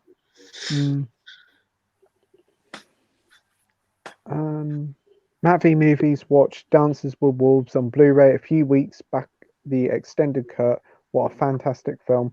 Big thanks to AJ for sending me that. Kevin Costner is fantastic in it. That is a great film. Yeah. Wonderful film. It's one of my Love it. favourites. That phenomenal movie. Just looks great. Yeah. Stories. It's one of those stories that's been done to death, but I think Dances with Wolves is one of the best executions of it. Yeah. David says, Kermit, how long did it take you to get your Disney movies on Blu-ray? Which ones? The latest classic ones, because I've finished now. I've got all the classics, and I think there's like 4 or 5 of them you can only get if you live in America, or you could buy them through eBay, obviously. But there's a Disney movie club that you have to be a resident in America to get these films, and there's like 5 of the Disney classics you can only get through that club. And luckily, I've got a contact in America, Movie Edge, great guy. He's got a channel, so go and check him out, Movie Edge. And Mike, we did a trade, and he's just sent me the last 2. I was missing 2. So, since I've been collecting Blu-rays, which was about 2012, I think I started on Blu-rays. So, 11 years. I've been doing a Disney Classics. Been doing a Disney Classics marathon, and I got up to Home on the Range today, so it's not Disney's finest hour. But... No. Yeah, they go through like phases, don't they? Like really good, then a few iffy ones, and then the ones that were missing was Make My Music and Melody Time, and they were put out during the war, and most of the animators were sent off to war, and they had to keep the studio alive, so they were putting out like little clips of put to music and just to keep the studio afloat. So it was not the best time for Disney that period. No. They sort of tried to like emulate the success of Fantasia, sort of like after Bambi. They just went through like the movies felt very choppy, and but you know, I think Saludos Amigos is like the shortest one, isn't it? I think it's only like 40 minutes. And But yeah, And some of them. that's one of the ones that was missing from the Disney Yeah. canon as well. But you can get that now through the Disney Movie Club's Saludos Amigos. Yeah, Ooh. yeah. They are quite good. It's just I find that era a bit of a struggle to get through. Yeah. And then I think once you hit Ichabod and Mr. Toad, and then it sort of falls into the bit more of the generic Disney storytelling after that. Yeah. But yeah, some of them are hit and miss. But yeah, Home on the Range is a struggle. I'm not looking forward to watching Chicken Little. Oh, Chicken Little. Yeah. Oh, I used to love that Wild. when I was a kid, and then I watched it again a few years ago, and I'm like, how the heck did I like this film? Oh, the mid 2000s was certainly not a very good era for like Disney. I thought there was quite a few weak ones there. Yeah. Atlantis is really good. Oh, Like, really, Atlantis is amazing, love that and film. Lilo and Stitch. Yeah, Emperor's New Groove is hilarious. The Oh, comedy that's so much fun. absolutely works. Between the two villains, it's just it's great. Yeah. Yeah. I've never seen, what's that one called? Meet the Robinsons. It's okay. It's okay. It's not bad. Yeah. Yeah. That's a film I watched years ago when I was a kid. Meet the Robinsons. Yeah. Right. Soph says Harvey Keitel is in Monkey Trouble. Brilliant. If any of you remember that film. Yeah. Remember Monkey Trouble? Monkey Trouble. Is that the one with? No, I'm thinking of Monkey Bones. That's Brendan Fraser, isn't it? Yeah. Monkey Trouble. I don't think I've seen that. It's the one with the girl. She plays. She's in Hocus Pocus, and she plays Kevin Spacey's daughter in American Beauty. She's sort of she finds a sort of little, one of those like performing monkeys, and it like befriends her. But it's like Harvey Keitel's like the villain of the movie, and he's like the proper owner of the monkey. Yeah. DVD from Film Bloke says, I think The Muppets was the last film I saw in 3D back in 2011, 2012 or something like that. Didn't even know they did The Muppets in 3D. Oh. I don't know if I want to see them up with some 3D. You might. Matt says No Way Home is actually shown in 3D at some showcase cinemas. Oh wow! Oh, To check see if it's in 3D in Brighton. I think it would look quite good in 3D with some of the special effects, particularly the Doctor Strange stuff. But yeah. DVD from Film Bloke says, 3D was a fad in the 50s, the 80s, and the 2010s. Yeah. David says, Kermits Ghost, what is your best collection on Blu-ray? Probably, I don't know, because I've completed a few now. I'm pretty proud of the Disney collection because they're really difficult to track them all down. But probably, I'd probably say the Disney collection. Right. The DVD from Film Bloke says, I tried watching Friday the 13th 3 in 3D with the red and blue glasses, and after 10 minutes, I went back to the 2D version. Yeah, you're better off doing that, man. But it would be more terrible watching it in blue and red. Yeah, I can remember some films. I think that Spy Kids 3D actually came with them red and blue glasses as well. Yeah, they never worked. Awful. You just do it now, like which color you're looking at. Are you looking at blue or are you looking at red? It's like Coraline got the same treatment because that was out in 3D as well. But when that got released on Blu-ray in the UK, the glasses are actually green and I think pink as well. Green and pink, purple kind of color. Yeah, I was like, what am I looking at? Green or purple or pink? I was like, oh. And then you got like the 3D that we all known during the 2010s, which meant to make 3D much better. And it's like, no, it didn't. Nothing popped out the screen. That's the thing. There was nothing 3D about it. Nothing popped out the screen. It didn't look 3D-esque. It just didn't work. So I think 3D is a failure, in my opinion. Yeah, they'll try and bring it back again. But yeah, Eastwood for Life fan says Harvey Keitel was in a fantastic film with Robert De Niro called Mean Streets. Yeah, I've Yeah. seen Mean Streets. That's an also brilliant film from Skorsky as well. Yeah. I haven't seen that. Marvel fan says, what is the official runtime for Spider-Man No Way Home? I heard it was 2 hours and a half. Don't know if it's true. Yeah, it is. Yeah. Yeah. Well, like plus adverts, it's 2 hours and 40 odd minutes. Yeah. It's I'd note as well there's a mid-credit scene and an after-credit scene to stick for as well. Yeah, I watched it, and Yeah. the end credit scene's phenomenal because It's it shows you a trailer. It's what it is. yeah, it's done something. The end credit scene is something that's not been done before, in any of these movies, really. Or I think it's. I thought it was better with it when they done that because it makes it. It'll make you look more forward for the next film, which is I think it's really good.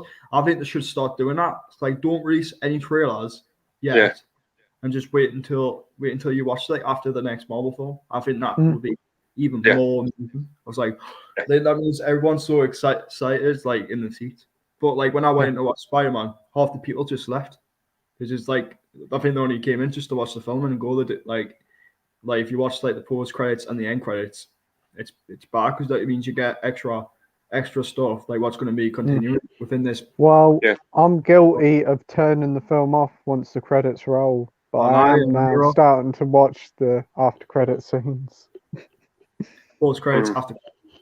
Yeah. All right. DVD and Film Bloke says the Nick Travis trilogy, If, Oh Lucky Man, and Britannia Hospital. Okay. Yeah. The only one I've not seen is Britannia Hospital, but If's a brilliant film. I absolutely love that film. It's like if you ever grew up in school and hated school, that's a film to watch. It's phenomenal. Oh Lucky Man's pretty good. Doesn't really hold up in my opinion. There's some bits in it that are a bit racy. But yeah, all of them pretty much star Malcolm McDowell. Yeah, cool. If is phenomenal, but Oh Lucky Man's pretty good as well. But I've not seen Britannia Hospital. What about you, Alan? I've not heard of these. No, I haven't. No, not at all. First time I've heard. Yeah, it's they all star Malcolm McDowell, and I think they've got the same director. It's Lindsay someone, I can't remember his surname, but If is phenomenal. It's one of the most rebellious films from the 60s. It's great. I just absolutely love it. If it's on, I think it's on. Oh, hang on, I've got the Blu-ray on.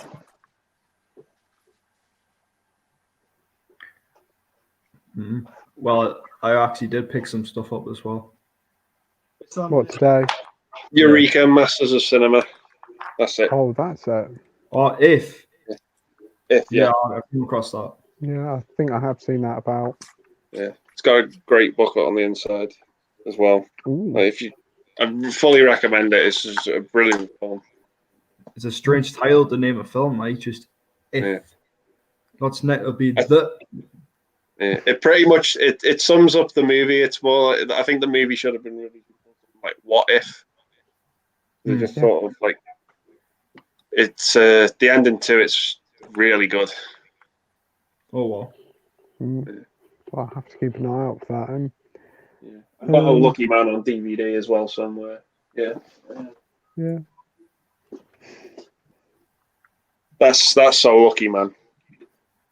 We've all got Malcolm McDowell in. But, it's not as good, but it's I still enjoyed it for what it was. Cool. Steve Mack says underrated British film is Just Fauzi the Servant. Yeah, I think I've seen that.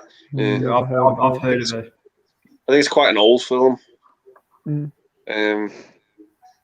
Yeah. David says, guys, I would love to meet you all one day. You are all amazing YouTubers. Oh, no problem. I would love to meet you too. No, Yeah, it'd be David. Absolutely. Thanks ever so much. DVD and Film Bloke says sometimes you have to know what you're in for. With movies about talking like Easy Rider is boring as fuck.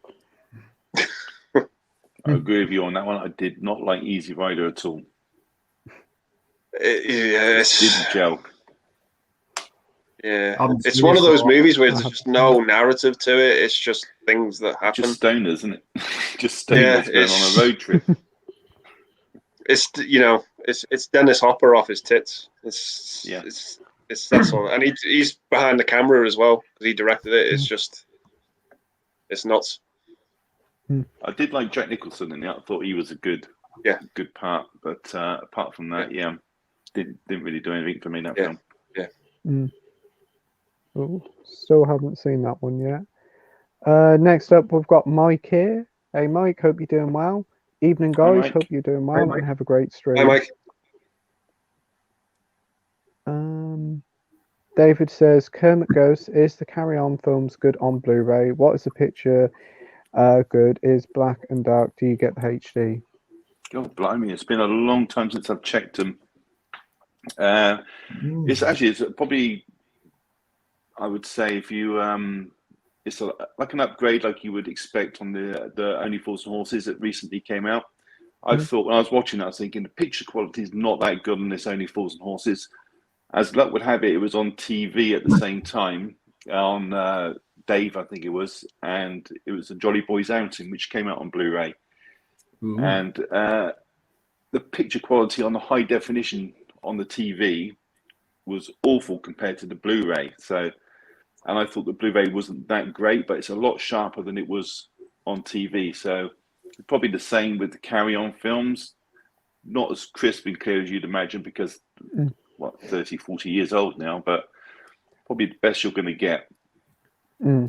They need to release them more anyway. I heard through Blu-ray Bullet Brit that they're going to release the whole set soon, so hopefully they will. Yeah. I think it's But just any release is better than none. I think it's just dependent, like, on the transfer. Really, that's the thing. Like when people buy them, other people gonna be impressed with the transfer. So yeah, I have to say because I want the Carry On films as well because I grew up watching them like when I was a kid. I think, well, they were all on ITV3. Yeah, they're on ITV3 every bank holiday. Yeah, I love watching an odd Carry On film. But the thing is, half of them are on YouTube anyway. I think quite a few of them are on BritBox as well. Not all of them though. Soph says, Alan, what is your favourite Carry On film? For her, it's Screaming or Camping. probably Carry On at Your Convenience. I really like that one, and it's a lot of it's in Brighton as well where I live. But I like them all. The Doctor, Carry On Doctor, Carry On Camping. That's classic. But I like them all. There's not one I don't like. Even the old like Carry On Sergeant and Carry On Constable are like just innocent. Well, I say innocent. They weren't at the time, but they're just innocent films and ridiculously good. Yeah. And Sid James, who doesn't love Sid James? Yeah. What was that TV show he did? I can't remember what the TV show was now. Bless This House. Bless His House, yeah. Yeah, quite like that. Next up, we've got Steve Mack. Love Ken Loach, Wind That Shakes the Barley. Not heard of that one. Yeah, I've heard of it, but never seen it. And DVD and Film Bloke says, the only Ken Loach film I've seen is I, Daniel Blake, back in college. I thought it was very good. Oh man, that is brilliant. I, Daniel Blake. It's set in Newcastle, which is brilliant. The guy who played Daniel Blake is phenomenal. And it's just total well. It's how like the Universal credit can actually treat you like absolute dog shit. You know what I mean? Yeah. Freaking awful. It's like I was going to say it's another one of those movies with an ending that might break you. Yeah. Yeah. And I agree. getting to see all the locations in Newcastle, which I recognise, was like, what? I recognise them. I recognise the job centre, like where it is. I was like, well, this is just like unusual for me. But it's like same with like when I watched Get Caught for the first time. Like I never knew it was set in I knew it was set in Newcastle, but seeing the old locations of Newcastle, it's so phenomenal. And it's absolute brilliant shots as well. Like it was brilliantly shot and Michael Caine, brilliant. And it's like it's amazing stuff that's filmed in Newcastle. Stormy Monday, which that's still another one I want to watch. That's filmed in Newcastle. Yeah. Eastwood for Life fan says, Sophie, Carry On Abroad. That's the one that cracks me up every time. Yeah, I think I can remember that one. That's with the only one... hotels just falling apart, isn't it? That one. Yeah. The only one I haven't seen is like the final 2 or 3 of them. We had that one that had Judy Carey and Carry On Columbus that was made years later. Yeah, I never see that one. I've never seen that one. I don't think I want to watch it. No, it's no. Yeah, I've heard it's not very good. It's probably it's because it hasn't got the original cast that was in every single one. That's the thing. So it's what it wouldn't work. DVD from Film Bloke says, I think Kathy Comes Home is one of his films on my watch list. Yeah. David says, Kermit, guess you'll be missed on YouTube. I enjoy all your videos all the time. Amazing. Thank you. We have Peter stand in silence and he says, Ryan. So, hello, Peter. How are you doing? Well, my friend. Yeah. Hope you doing well, Peter. Yeah, it comes on mine. It's like he was sad because he missed the live stream on a Saturday. So I told him that we are going live this Saturday at 8:30. We're going back to the original time because like when I done that live stream last night, that was just a last minute thing. Well, I was going to go live anyway. It was the last do, but the live's going to be properly happening Saturday. But not the week after because it's Christmas. Yeah, well, no, we'll not. I'll probably do it during the week, like when the free slots. Yeah. Well, luckily I can do an early one. Yeah. Like during the day, so that's not bad. Yeah. So yeah. Steve Mack says, "What about Stephen Frears?" Who the hell is Stephen Frears? He directed The Queen, didn't he? Yeah. Yeah. High Fidelity. High Fidelity is fantastic. I love that film. Yeah. Tamara Drew.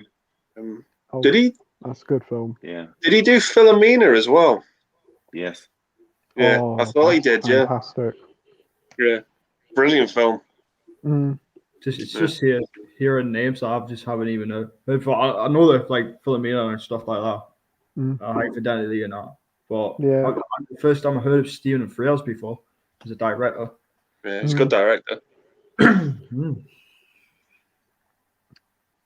Soph says, Joe Meek tells star, banging film but sad story in the end.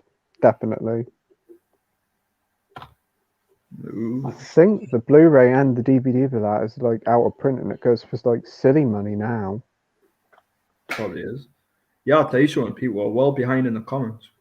I know we are. David says, Kermit Ghost, have you seen any more Angry Birds still books from Poundland?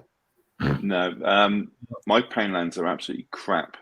Jamie Powell came to Brighton on Monday to visit, and we both popped into Poundland and no Angry Birds, no steelbooks at all. Just maybe half a dozen copies of everything that's in every other Poundland in England.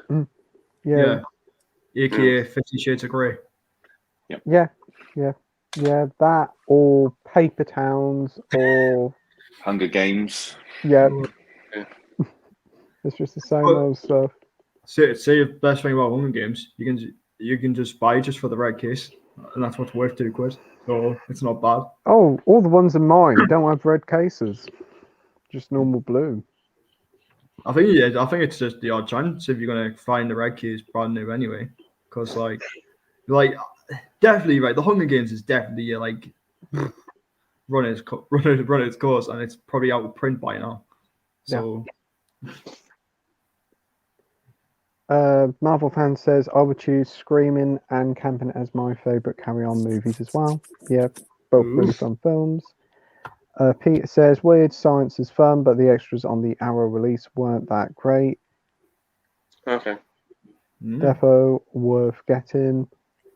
Even so, we've got Gary, the Blu-ray addict here. Hi all, thanks for joining, Hey, Gary. Hey, Gary. Another great channel.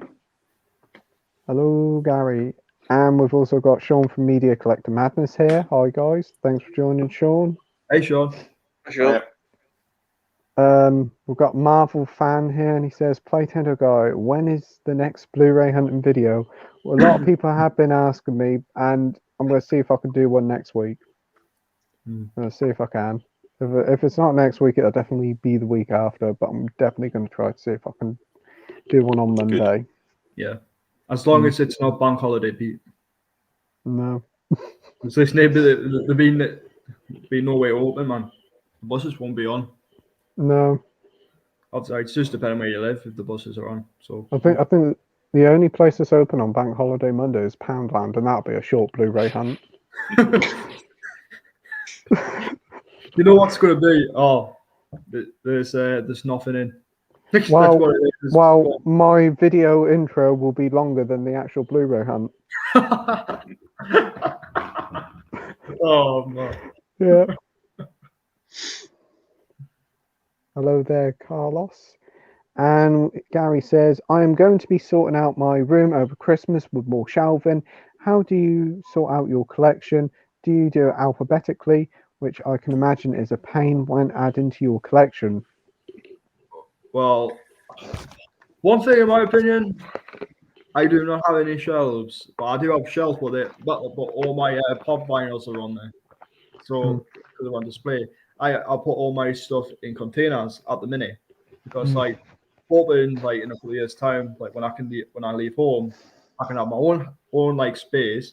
I can build cabinets and I can probably build my collection because like I have no room to buy loads of stuff. Like all I'm buying at the minute is just like DVDs that I probably won't keep anyway because I got no room for them. I just buy them and watch them, take them back to the charity shop. Yeah. So that's me at the minute. I already got no room. That's why I want to be buying Blu-rays to put in those containers. Like I got more DVDs like upstairs that I have not watched that I bought. Like seriously, it's ridiculous. I've got about 10 tubs here full of sealed DVDs and Blu-rays that I've never touched. Well, Pete, half the DVDs are just films that are from the asylum that you bought, really, or like cheap DVDs. Or like they were only a quid. They were only a quid. That's my excuse. Oh wow! Even though they're bad, what you're going to sit? So basically, you're going to sit down and watch Abraham Lincoln versus zombies. Could be fun. What's up, see it's crap. Oh man. So how do you sort out your collection, Alan? A mixture of collections in one together, and I've got them alphabeticalized as well. I've got HMV premiums in its own bookcase at the moment, and you have all of them, don't you? I do, yeah. And I'm contemplating because, like Gary said, if you're adding a film and you've got to move 5,000 films along, it can take all day just to put one film in. Yeah. At the moment, I've got like about 160 to put into the collection. They're in a separate bookcase. I let that build up, and then I'll do it in bulk rather than just one or two. But I'm thinking of separating some of the collections out, like putting all the all the James Bonds in one little bookcase, all the collections like Disney, the Marvel films, just put them all separately so it's less to move along. But most of them in alphabetical order. Yeah. What about you, Andy? Yeah, mine's a bit different. I pretty much order mine by year of release. So pretty much the starting point here at DVDs is I start with 1971, and I've gone all the way along, so forth, and then I've got more on this side. Anything before 1971 is sort of a bit of a hodgepodge everywhere at the minute. I don't really have that many older films. I've got quite a few. I've got a couple of hundred, but I've have them on the shelf at the minute, in not in any sort of order. But then I've got, I don't know if you can see, like this shelf here. Yeah. That's what I call that my core 52. So what that is it's 52 films that I go back to the most on rewatch. So I keep them together. This row here is like secondary, where other movies that I come back to the most. And I've got like a little, that bit there is like Tarantino stuff. And then up above, I've got Blu-rays on the top three shelves. So then got my Arrow, and then pretty much all from 2008 to present, I rank them. And then I've got box sets at the top there, and then underneath here, this is all the classic Disney stuff. So I've got 1 to 54. But some of them are DVD customs, because obviously, you know, the Blu-rays are quite hard to get, as Alan said before. So I've just settled for some of them on DVD, which I just keep in Blu-ray custom cases. Right. But yeah, other than that, it's mainly by year. But yeah. Gary, the Blu-ray collector, he's got a bigger collection than me. He's well over 5,000. So no matter which way you sort your films out, you're going to have the same trouble as me when you get a new one. If you put them in by director, if you put them in by year, you put them in by genre, you've got a lot of films to move around. Yeah. Yeah. Because I had that problem. Like I think it's probably best to do like what you, Alan, suggested, is when you get new films, let it build up, and then integrate them in. Because it can take quite a long time.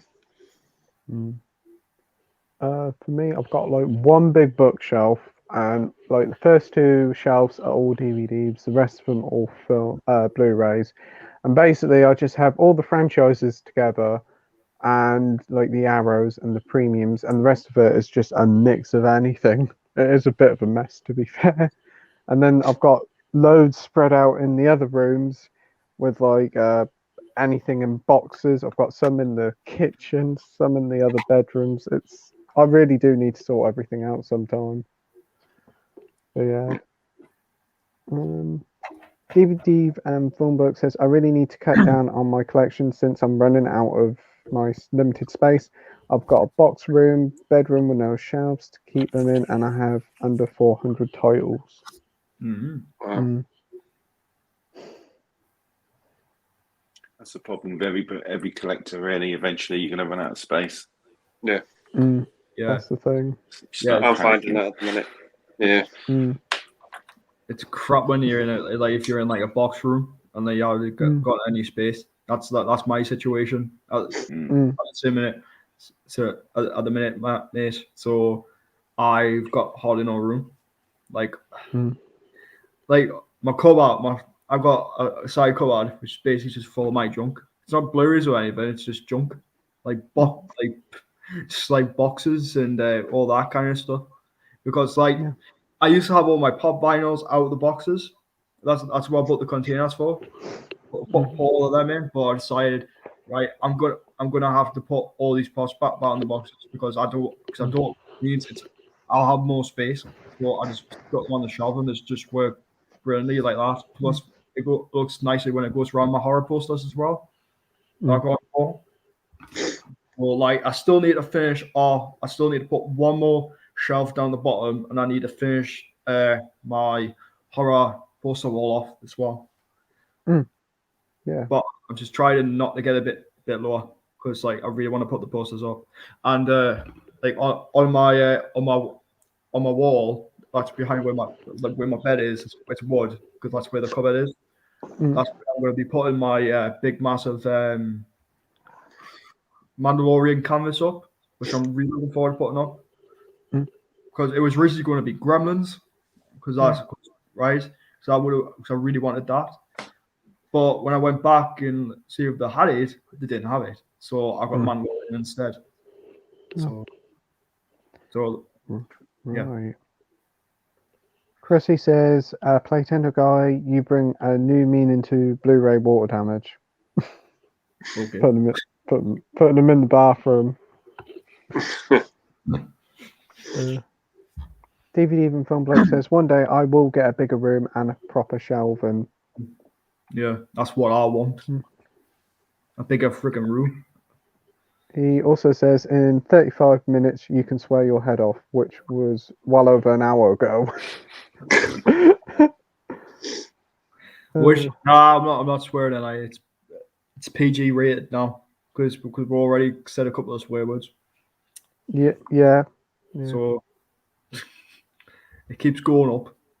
Yeah. Oh, fuck it. Oh. Hello, we are now in a 12. Yep. Matt says, yes, Pete, we need another Blu-ray hunting video with a sprinkling of history thrown in. We'll miss your history segments, Alan. Yeah, totally agree. Always like watching your videos with the history in. Yeah, tried to squeeze the odd fact or two in. Matt says, really enjoying Hawkeye. Great series. Yeah, I'm enjoying it. It's all right. Yeah, it's not bad. David says, hey, Alan, is Ghost good on Blu-ray? Is it black or dark? The 90s movies, do you get the HD picture? Yeah, well, Ghost, Paramount, 1990, Demi Moore and Patrick Swayze. Yeah, good quality on Blu-ray. Ooh.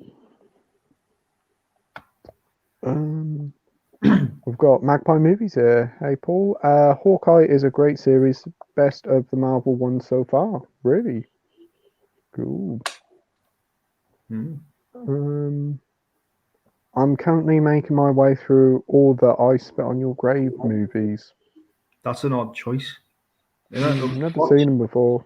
No, I will watch them, but like they'll probably be one-time watches because it's meant to be a really hard watch at the start, then it turns into some bloody revenge horror film. So yeah, I'd say it'd probably be one-time watches for me, even though I don't even know why they made multiple sequels, but there's quite a few of them now, isn't there? I've watched the original one, and I've seen the remake. I don't know if they've made more since that, but there's like a big box set in HMV, I think. Yeah, there's about the new ones. There's about 4 films now, so like it's a quadrilogy. Yeah. I don't know why. Are you seen them, Andy? No. Heard of them, but never seen them. It's never been something that I've been curious to see, if I'm honest. Yeah. Matt says, Book of Boba Fett after Christmas looks good. Yeah, really looking forward to that. Definitely be watching that day one. That's a day one watch that for me because there's no Mandalorian this year, so at least we're getting Book of Boba Fett, and it's the first bit of live action Star Wars we're getting this year, so I think that's good. So that's what I'm looking forward for. Yeah. Matt also says Eternals in January on Disney Plus. Not sure if it's premium access first though. It won't. I think they'll just drop it in January and then drop the Blu-ray about a week or two after. Yeah, I'd say if it is premium, I've strongly advised do not pay it. It's not worth it. No. Seriously, it's not worth it. Like I sat down and watched that. I was like, this is the most boringest like crap I've seen in my life. But the film, like, it was missing that fun. Like, they were trying to take it in a different direction, and it just didn't feel. It wasn't made well. The script just felt bleak. It was missing that MCU fun out of it, and it just didn't work. So Have you seen it, Alan? Yeah, I saw it at the cinema. Yeah, it did. I come out of it thinking that was not a bad film, but for the life of me, I can't remember much about it. It's forgettable. Well, yeah. For me, it just felt like Marvel's attempt at Blues Brothers. Let's just get the band back together.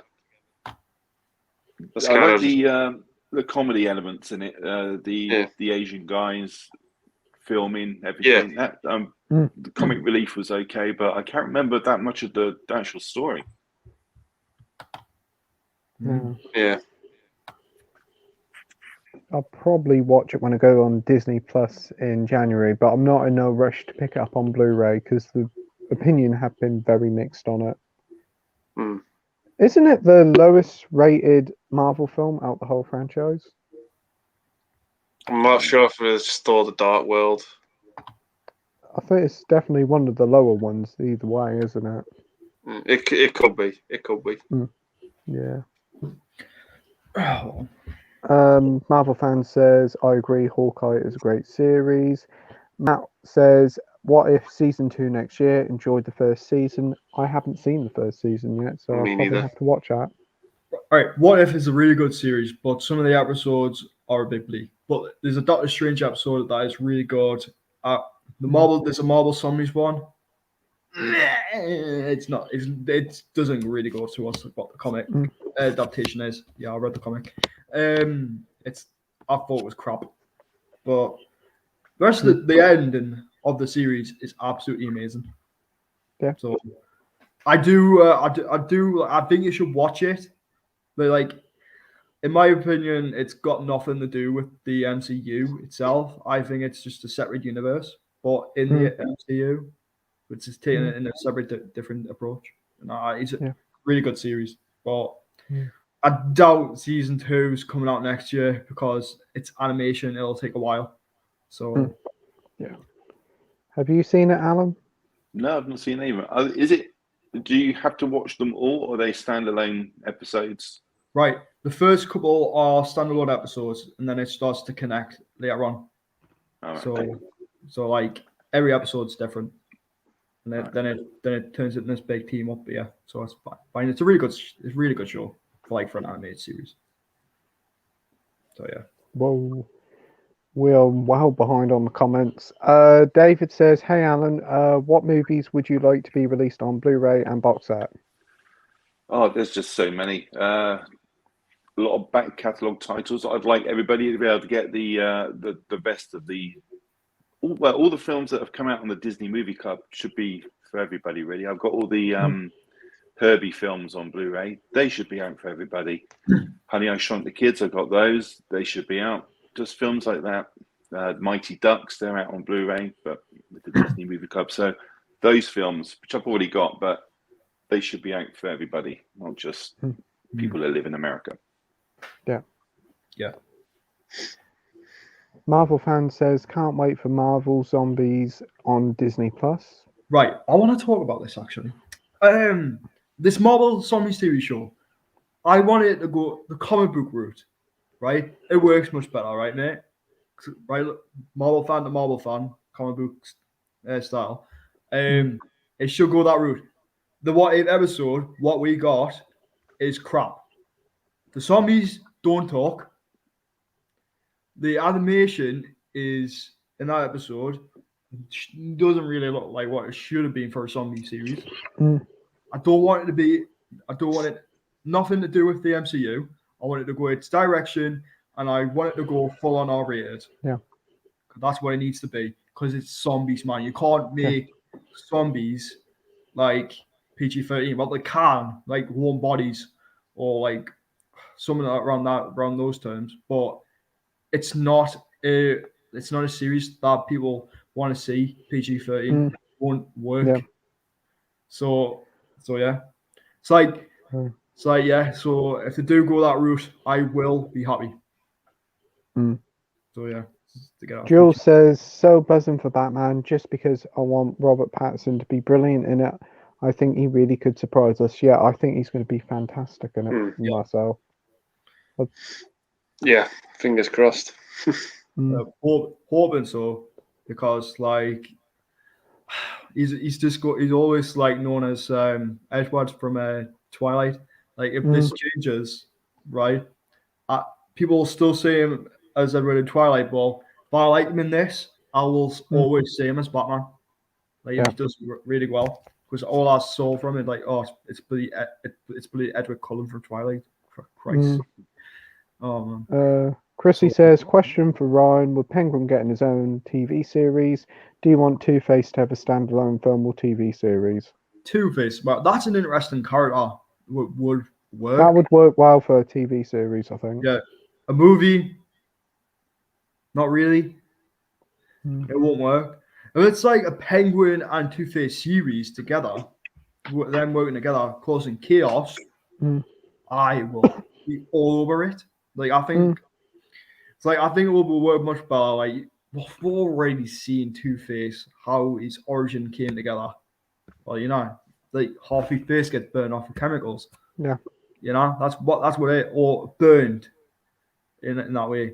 So it's not really an origin story that we'd need, but if it's extending the storyline of them, like after the events, fine, that's even better, right? With Penguin, right? He's just got limp. That's all he's got, right? Because like he's meant to look like a penguin, right? But not fully. Because like the penguin series that we're getting, it's going to be more like gangster-esque kind of vibe there. Because if you saw from the Batman trailer, he's actually a gangster, which is like I'm all over that. The first ever introduction of a gangster penguin. So I'm really looking forward to see how it goes. So yeah. So I would say Two-Face should either be in a TV series, like in his own, or be in the Batman films. I don't think he needs a standalone. Peter says, anyone here been ordering from the Indicator 5 for £40 campaign, including a few of their limited editions, and it's a pretty good deal. It's a good deal. I've not ordered. Last time I ordered from them, 3 for £30. I think I did pick up a couple of their titles recently, but I've not seen this 5 for £40 yet. I'll have a look. No, that's that a pretty later. good deal. That is very good. Indicator you, really put out good titles, and they give it good treatment as well. Especially if you get a limited edition, you get the book. With it. So I'll have to have a look online now. Well, one thing I can't get Christine on Indicator because I've already got Christine. I got the German release because I got it for like £6. You can get John Carpenter's Vampires on that as well, can't you? Indicator. Yeah, but and Ghost of Mars. Yeah. Oh, less said about that one, the better. But look, I got Vampires in this John Carpenter collection that I got from Germany anyway, so I don't need to get that. Yeah. Peter says David Hasselhoff is Nick Fury, of course. Yeah. I've seen that TV film that got released. That is actually pretty alright. See me, I would have loved to see Hasselhoff as a white version of Nick Fury. But before the transition into into a black character, when the comics were introduced, we had a white Nick Fury. But when they introduced this comic book series called like the Ultimates, that kind of stuff, like they introduced the first ever black Nick Fury, and that's how Nick Fury's been black all these years. So all we see is the ultimate version of Nick Fury that we see. So basically, in the future, because it's the multiverse, we might see a white Nick Fury. But if they do that, it's got to be David Hasselhoff because he looks the part. Yeah, David Hasselhoff riding kit from Night Rider. Night riding kit. Yeah. What? So you're going to go horse riding during the night, are you? No, kit from Night Rider. They'll come in with it. Yeah, I know what Night Rider is. I'm just quoting like. Well, he was in Guardians too, wasn't he, as well? Oh yeah. Yeah. Just had like a small cameo. Yeah. No. Edward says, what's your thoughts on the new Fantastic Beasts trailer? It looks good. Mads Mikkelsen is a pretty good choice for Grindelwald. Just hope it isn't boring like the last one. Yeah. I just hope I just wanted it to be fun. I wanted it to be fun, like what Fantastic Beasts 1 was, because it was just fun. Yeah. And the storyline was good. And it's like before the introduction of Grindelwald himself. And well, the thing what I found crap is like I would have thought Grindelwald, if we continue him from it, I thought he was going to have like he should have had like his blonde hair. It would have worked. Would have worked. Still work because that's what his character's supposed to be. Yeah. But what I saw from it, like, well, this is a bit that's just a bit stupid. So he's just like suddenly changing his face and that brown hair was like okay. Yeah. I'll have to see how it goes. Really, see, I love the Harry Potter films. I grew up watching Harry Potter as well, like all that stuff. Yeah. And I see how it goes. Like I just thought Fantastic Beasts should have just been a standalone film, in my opinion, because it just worked. But gotta make the money. So it looks good. I'll see it like when I see it at the cinema. I'll see how it goes. Yeah. What about you, Alan? I've only seen, I think it was on during I'm a Celebrity. They showed like a 10, 15-second clip of it, and they said the trailer was going to drop the next day, but I missed the trailer. But from what I saw, it did look good. But like you say, if it's got to just be better than the last film, because that was just awful in comparison. Hopefully it's going to be a good one, and they can. If they're going to carry on, I think there's going to be like another couple of films after this. So hopefully. It's going to be strong enough to sort of carry the film a little bit better. Yeah, but as you said, the first one they could have left it just as the Fantastic Beasts, the first film. Yeah, I'd have been happy with that. What about you, Andy? Yeah, exactly the same. First one's a lot of fun. Second one misses the mark, but I'm hoping this third one's going to be good. Yeah. Yeah. Peter says Hasselhoff as Nick Fury is better than Samuel L. Jackson. Gary says, Alan, 5,100 Blu-rays. Is that all you got? No, I haven't. I've got a load of catalogue that I haven't done yet. It's probably about 5,200 now. See?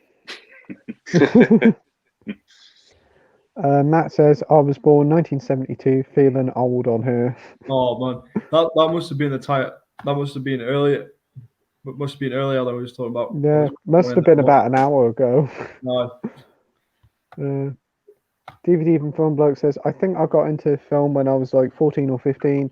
I was born in the noughties as well. 3 months into the new century, I started buying films on DVD back in like 2014-15, and I got a Blu-ray player in 2017. I buy both DVD and Blu-ray if it's a TV show of a film not out on Blu-ray. Yeah, sounds good. See, if it's 3 months, he would have been born in March because I was born in March as well, so pretty close. Steve Mack says, I was born in 1961, the year the original West Side Story was released. God, like my mum and dad was born in 65. My dad was born in 1949. He's 72 now. Wow. Jules says, wait, Alan is not a day over 41, surely? Surely not. My mother was born in 1938. Whoa. And her mother was born in 1899. That's my grandmother, 1899. Whoa. Oh, man. Whoa.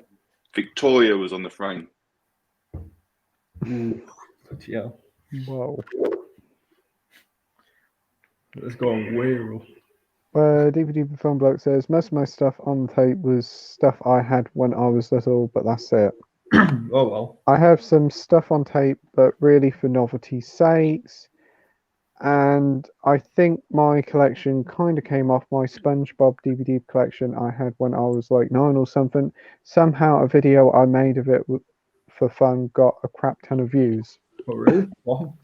Yeah, Dean Roy, I used to, half of my DVD collection was kids' films. Well, it would be.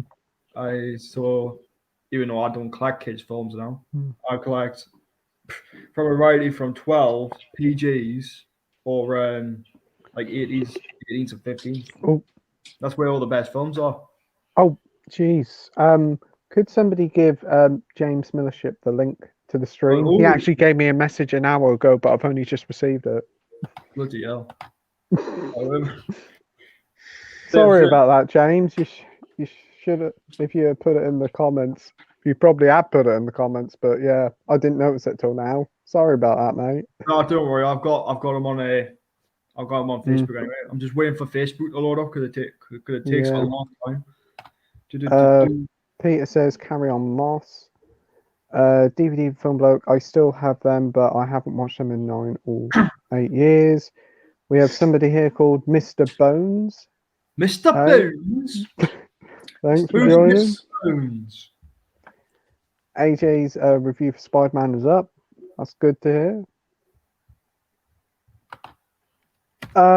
DVD Film Bloke says, "My God, the chat is slow. I don't know if Let's Get Kicking Movies has seen that ET finger toy or that creepy interactive ET Ashens reviewed ages ago." Oh, for Christ's sake. You can tell how long ago it was because it's talking about Facebook. Imagine what Kermit the Frog's Facebook profile looks like. Can't imagine horrifying as I imagine his Twitter looks. We must be ages back on the chat. Jeez. Oh, it is. Hey. Peter says, "I was born in the early 80s, and I would say then, of course, I can't say my formative teen years in the mid to late 90s. I'm mostly into 70s and 80s movies." And Marvel fan, what do you think of Chadwick Boseman being recast? Right. Chadwick Boseman is not getting recast. It's not happening. Kevin Feige announced it himself. It's not going to happen. There's not going to be another T'Challa. Like, if it's Black, it's going to basically, we're going to get a new person who's going to be playing Black Panther. It'll make more sense. Yeah. But it's literally going to be Shuri, his sister, who's going to get it. So that's the obvious choice. So if they go that route, I will be happy, and it's more respectable. Yeah. And this film is going to be dedicated to Chadwick himself, because if he was still here, he would be doing it. But as to the announcement from last year, it's absolutely brought every Marvel fan's heart. It brought my heart obviously, when it got announced. It's like, bloody hell. But yeah, he's not getting recast. Chrissy says, "Kermit's Santa hat is covering the wrong horn." Okay. Gary says, "Yellowstone is a great TV series, one of my favourites." Well, Kevin Costner, what can you say? Great actor. He can turn anything good. We've got the brilliant Jamie Powell here. Hello, guys. Hope you're all well. Good to see you Jamie. again, Kermit. Missing you already. Hi, Jamie. Hey, Jamie. Hi, Jamie. Peter says, "I think they should have recast Chadwick Boseman several movies before he died. They turned so many characters that are white in the original Marvel Comics black. Why not change the Black Panther into being white when they made the solo movie?" Well, Good. Well, it's modern era. That's the thing. Like, you can do anything with the film. We have Lisa Loves here. I wasn't yeah. Hi, Lisa. Hi, Lisa. Hi, Lisa. All right. I wasn't impressed with Tom Holland in the Uncharted series until that I watched the new Spider-Man movie tonight. Don't worry, no spoilers. So, Gabby, you really enjoyed it, Lisa. Oh, man. Jamie says, "Hey AJ, I'm avoiding all reviews for Spider-Man until I've seen it, but we'll watch it when I've seen it." Yeah. Lisa says, "I'll catch up with the stream later, guys. Have to get offline. Just want to say hey." Hey, Lisa. Hey, Lisa. Yeah, we'll definitely have to ask you on in the new year, Lisa. She's got a great channel, Lisa. Totally. And she says, Thank you. "Missing Kermit too." Carl says, "Got to go now, guys. Have a good Christmas, all of you, and Alan, take care." You too, Yeah, Carl. you too, Carl. You too, Carl. And Hope you Stacey. have a great Christmas.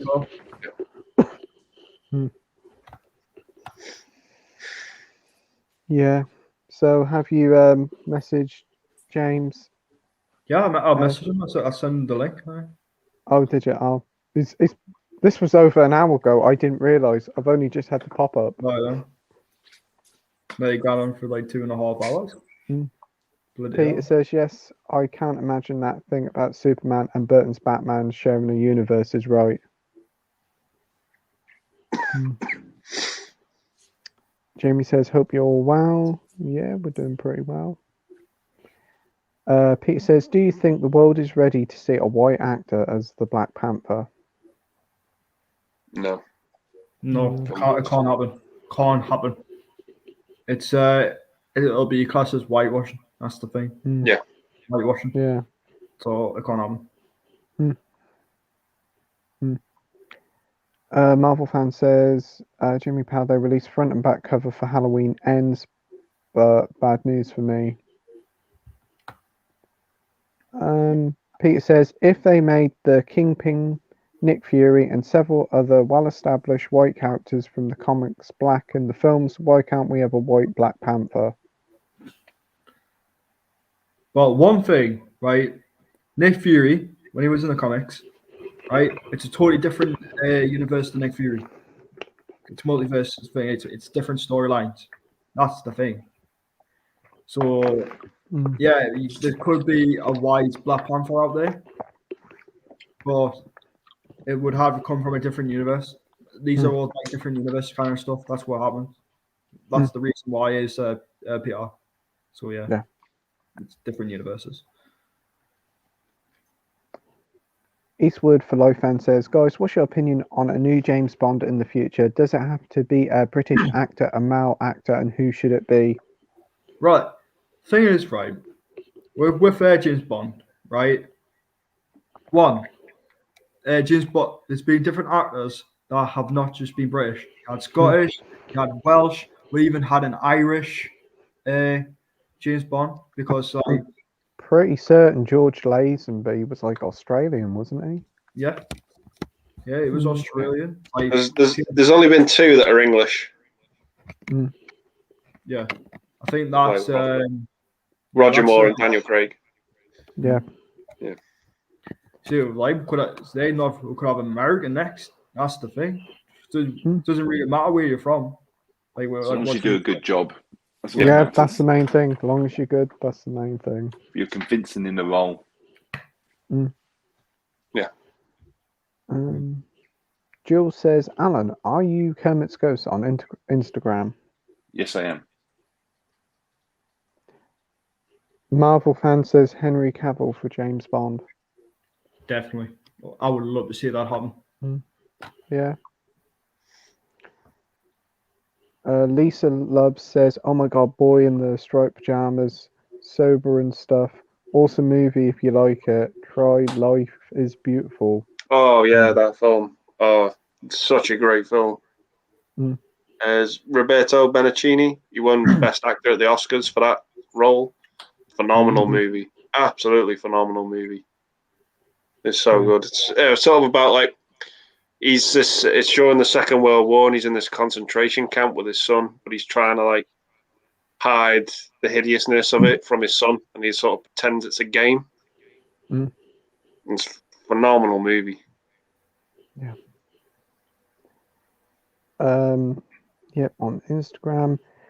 Eastwood fan says, Marvel fan, that would be my number one choice. I think a few would say Tom Hardy, but I think he's too much in demand. I don't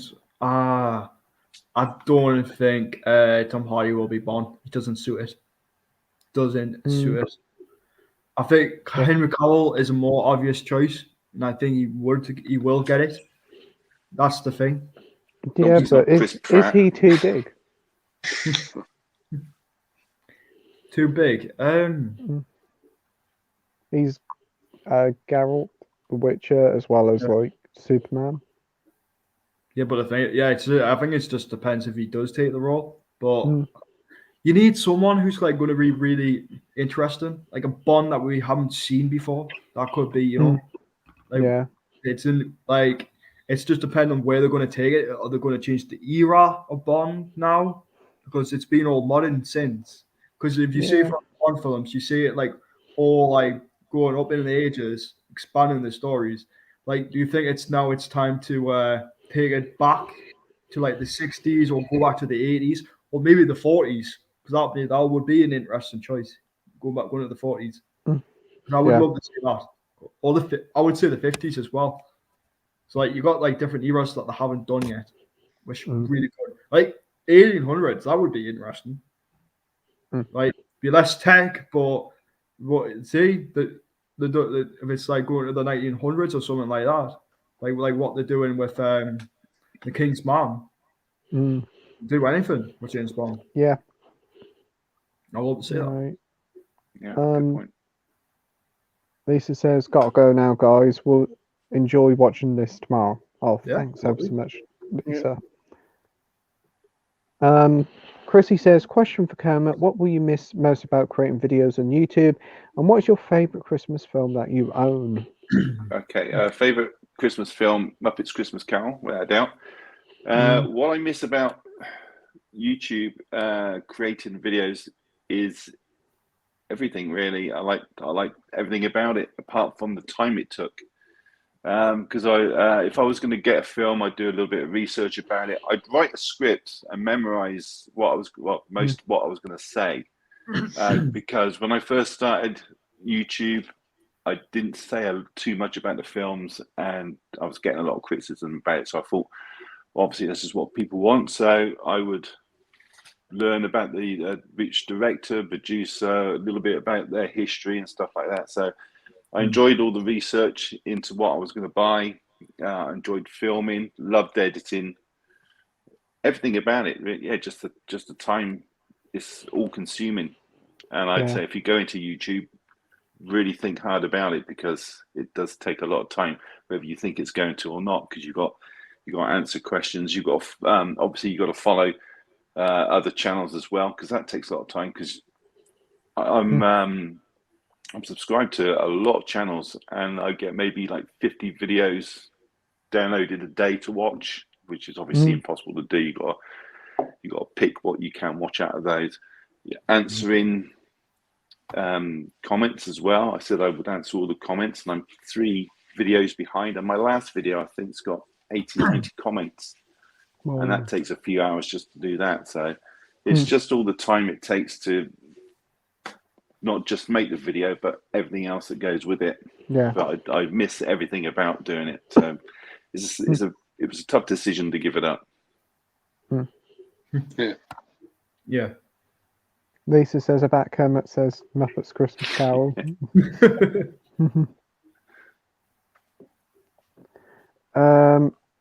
Marvel fan says, "I think Dwayne Johnson would be good for the role as Bond." It's an interesting choice. Interesting choice, but I don't think it'll happen. If he's a bad guy, it'll make more sense. So it'll make more sense. Yeah, you also need someone who's going to be a little bit vulnerable to certainly say. If you're in a fight with The Rock, you know The Rock's going to win. Yeah. So you want someone, if you go have someone take The Rock on, they've got to be bloody ginormous. So you need someone a little bit vulnerable. Yeah. Definitely. And someone who's going to blend in as well. He's a spy. The Rock's like 8 foot wide, and I don't think he'd blend in, but he's good. I like The Rock. Yeah, he's entertaining. Chrissy says, "Question for you all. I'd cancel my subscription if they bring back Miley Cyrus for Hannah Montana revival." Okay. So basically, she's going to cancel a Disney Plus account if the Miley Cyrus, Hannah Montana. Why? Would we? I haven't even got Disney. No, I haven't got Disney Plus again. I just wouldn't watch it.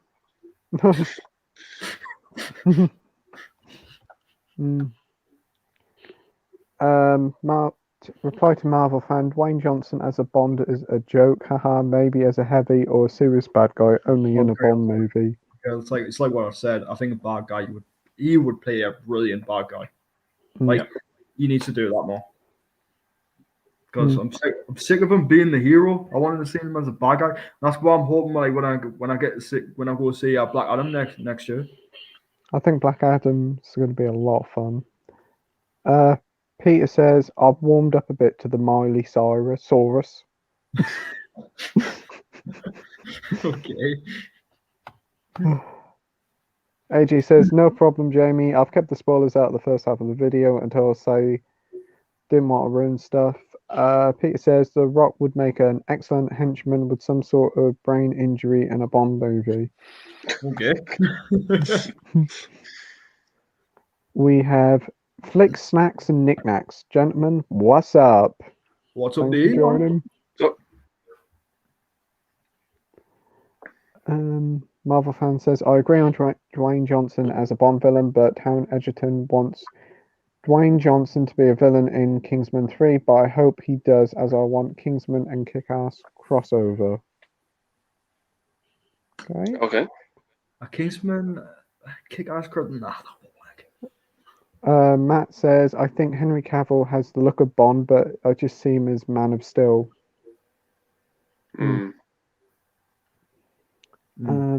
DVD Film Bloke says, yeah, Only Fools and Horses was shot on videotape, so it's upscaled, much like classic Doctor Who.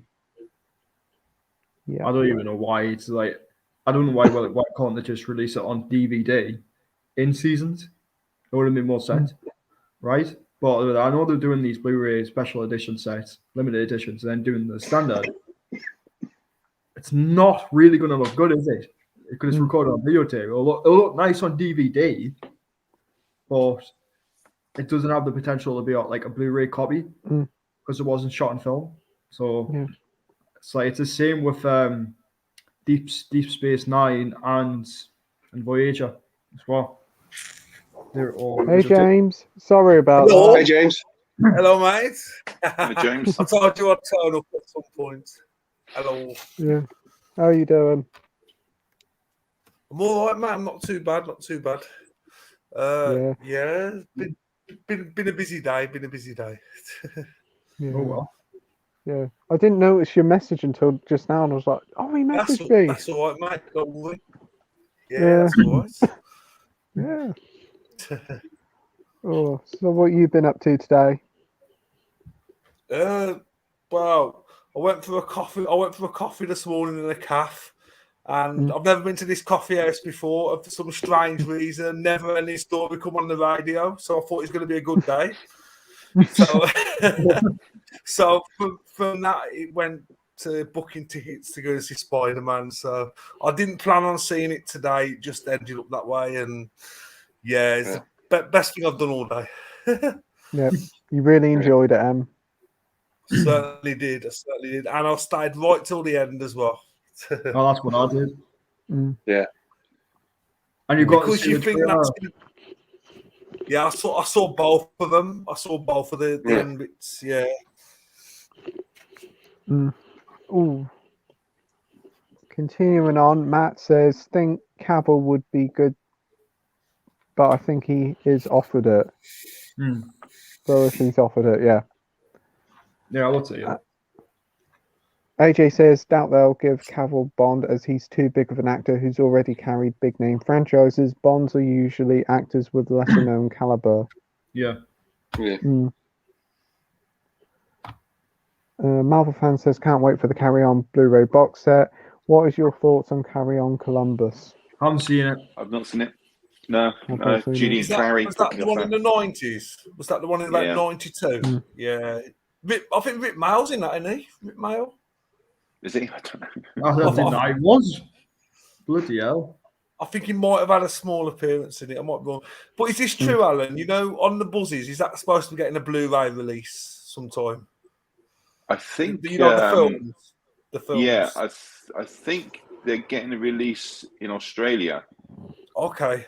I think they're releasing like a box set of a lot of old like Steptoe and Son. Yeah. And that sort of era. The TV movie, like Porridge, those sort of things. And I'm pretty sure that is on there. Brilliant. That's good. Like how all this is getting released in Australia, but but we're not getting it released yet. I know, it's ridiculous, isn't it? Right? Yeah. DVD from Film Bloke says Carry On, Emmanuel, and behind are truly bad Carry On films with England, Cowboy, and Columbus following closely. Might be that's Carry just On Cowboy.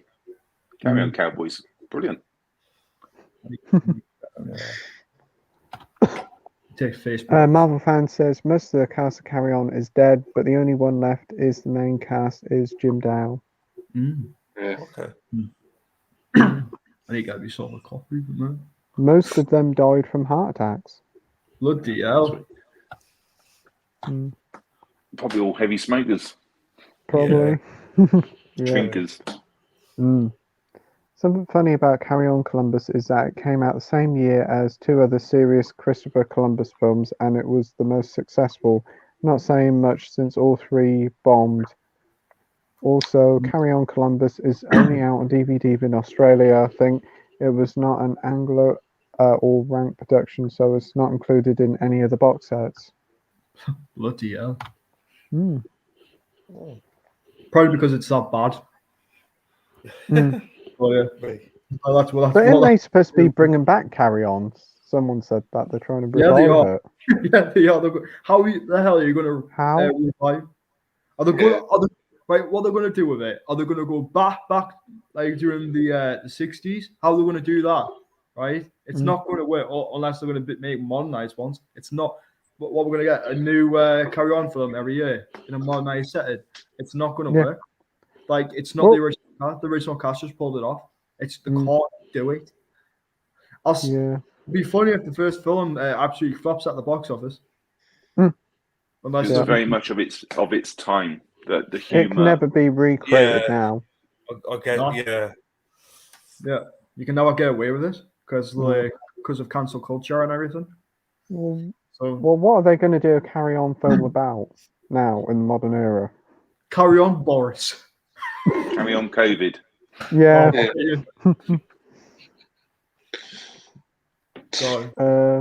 Peter says, I've only got Vertigo and Family Plot on Blu-ray so far, but I'm definitely picking up more. The DVDs I have don't look very good. CX sell DVDs, but they say they can't accept any DVDs or Blu-rays without the BBFC rating. Wow. That's just stupid. Like, that is seriously stupid. Like, you know what? You can't get rid of stuff. You buy stuff overseas. Right, it's still the same film, right? As long as it's region B. They just put a sticker on mine. They accept a foreign import, so they'll just put a sticker on it. Yeah. So I just don't know. why. I refuse. Just just let them get rid of it. Or if it's if it has a different region code on it, or like something like that, just sell it and put it and just lower the price down. That's all they have to do. It's stupid. Pete has said to me, Playtendoguy, did you watch Roadhouse yet? This is becoming the new Halloween. Pete, no, I haven't watched it yet, Peter. I'm going to tell you, right? Roadhouse is going to be coming on the telly during next week. Is it? Oh, I'll watch it then. I'll definitely watch it then. I'll make sure I'll record it. If it's still on, mate, because you know, like your dad likes to delete stuff off their. Yeah, he does. But is Roadhouse a film I should be watching? Is it a very good film? It's entertaining. Yeah. It's of its time. Years ago. Yeah. Okay. Lots of mullets. Yeah. All right, that'll be an interesting watch. I'll definitely watch it for you, Peter, and tell you what I think. Eastwood Fan for Life says a Carry On movie Blu-ray box set would be epic. Getting the special treatment in cleared up transfers. Comedy classics should be preserved. But how much will it cost? 200 quid? How are we gonna get through all these? For the complete box, so. Yeah, about that price. I'll tell you something, people. We're near way we're gonna get through all these comments tonight. Near way. We still got loads to go through. Yeah, there's loads. New comments. Let's see if we can get through them quite quickly. You're gonna get them quite quickly, but it's like when it comes to a certain topic, It's just us just talking for like 5 minutes. Well, about long as it's nothing about Halloween Kills and the Last Right, Jedi, okay, we okay. should be fine. Yeah, that's fine. That's fine. Because for some Yeah. reason, when the conversation of Halloween Kills comes up, we're literally there for like 10 minutes talking about how bad it is.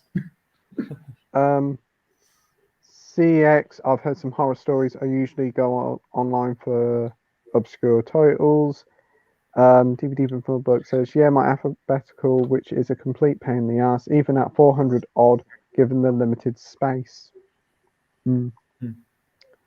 What is the difference between Carry On England and Carry On England Director's Cut? I didn't even know Carry On England had it. It's, I didn't. I think is there a bit of nudity? Oh. Yes, see this Yeah. Carry On Camping, right? Somehow that's a PG, right? But somehow there's nudity in it. I was like, what? There's actual nudity in it. Like, yeah, there's a in Carry On Camping, there's a scene like where Barbara Windsor ends up. That's the famous scene, Yeah, that's the famous scene. Yeah. Yeah, no, that's a PG rated film. Yeah. That film should have been 15. But if it has nudity in it, it's like that should have been rated 15 by now. I'll probably get a 15 rated now, like stuff like that. But it's just like, how the hell is that a PG for like a PG released on DVD? It's like, Christ's sake. Yeah. Peter says you'll come across that in better shape at good price. I hate scratched discs and messed up covers. Totally agree. Yeah. We have the Dutch film buff here. Hey guys, I've never seen a Carry On movie. Typical UK thing. Years ago. It's a UK film series, but that series came out years ago, mate. So it's like an old 60s, 70s sort of comedy, sort of like old school sort of comedy in it. But shown on bank holidays. Yeah. On TV. Yeah, definitely. It's basically the whole of ITV's Christmas schedule for Easter and Christmas. One thing what is a shame, there's no Harry Potter on at Christmas, like during the next couple of weeks. There's no Harry Potter's on. I was like, ooh, that's strange. Yeah. There's one. I was reading the TV guide the other day. There's one channel, and Christmas Eve, it's showing Rita Sue and Bob too on Christmas Eve. Yeah, I see that. Yeah, I see that.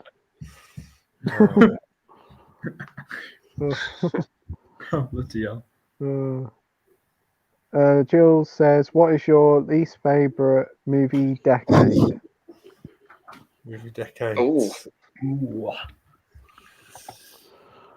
blimey. I mean, 70s, you had Midnight Express, Carrie, Star Wars, Jaws, Monty Python, Dawn of the Dead. Yeah. 80s, Goonies, Die Hard, Stand By Me, Full Metal Jacket, Top Gun, Willow, Untouchables. Aliens. Yeah. Mr. Classic, Alan. You've missed the classic. Never Ending Story. Never Ending Story, obviously. Goes without saying, really. Yeah. 90s, The Game, Home Alone, Time to Kill, Bodyguard, Ghost, Pretty Woman, Schindler's List, Green Mile. It's probably this decade so far. 2020. Yeah. Yeah, I think that. Yeah. Yeah, I think that as well. Also, I don't have many films without the BBFC rating. It's not secondhand, it's that horrible book backing that scratches the discs when you try to remove them. They're talking together, and that sucks. Yeah. Gary says, got to go to work now. Really enjoy your stream, and thanks for answering my questions. Have a nice Christmas all, and take care. Thank you, Gary. I hope you have a very good Christmas as well, mate. Yeah, have a great Christmas, Gary. Peter says, anyone seen Ravenous starring Robert Carlyle? I thought it was pretty good, and it left me with a bad feeling, which not many horrors managed to do. I've never heard of it. No, I don't think I've seen that. I might be mistaken, but I think it's got Guy Pearce in it as well. I saw it quite a couple of months ago. I can't really remember much about it. I think it's sort of about. I think Robert Carlyle plays this like mad cannibal or something. Hmm. Yeah. Hmm. I could be mistaken.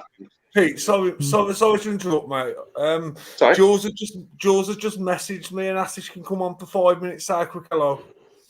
Yeah, just give her the link if she wants to come on for 5 minutes. Yeah. Okay.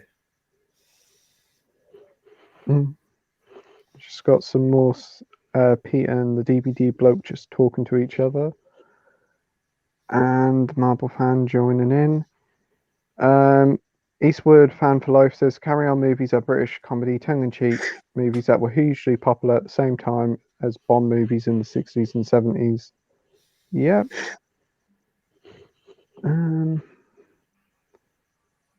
David said, what is your favourite Christmas movie? Name fire classic. I think he might mean name 5 classics. 5 classic Christmas movies. Muppets Christmas Carol, Home Alone, Miracle Jingle All on the Way. 34th Street, Jingle All the Way, yeah. It's a Wonderful Life.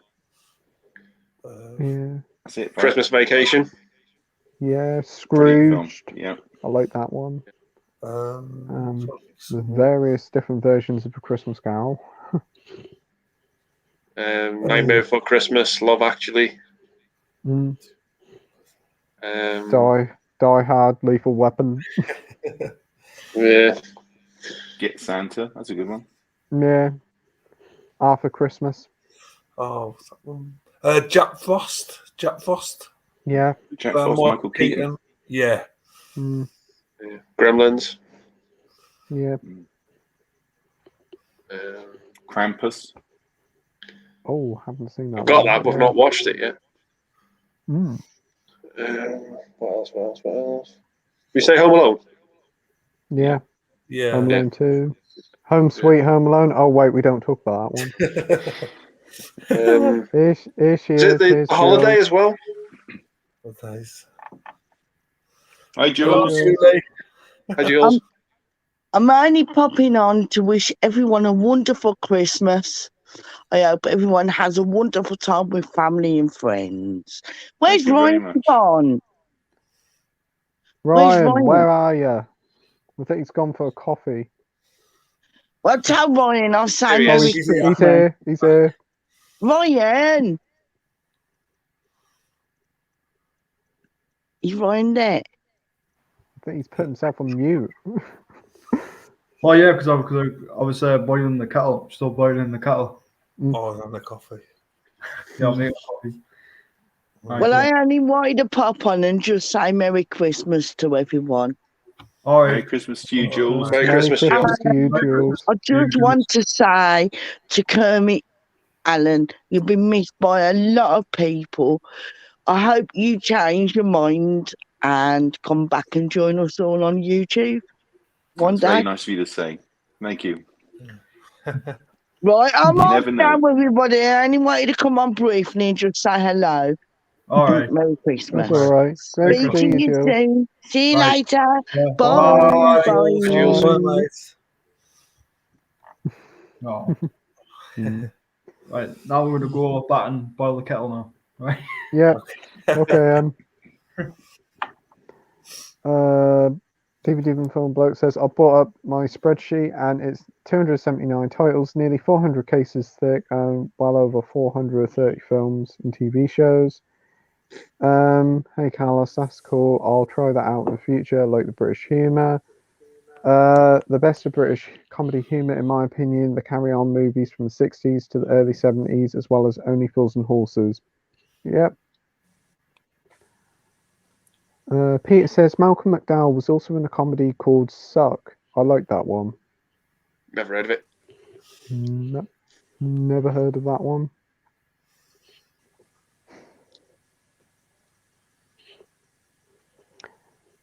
Marvel fan says it's like Deadpool. Disney wants PG-13, but it fails to get an audience. You give a good, reasonable explanation about Marvel Zombies, but I agree Marvel Zombies being rated R instead of PG-13. Yeah.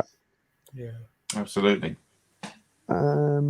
David says, when is Argos going to get the Blu-rays back in stock? They are going for a good price.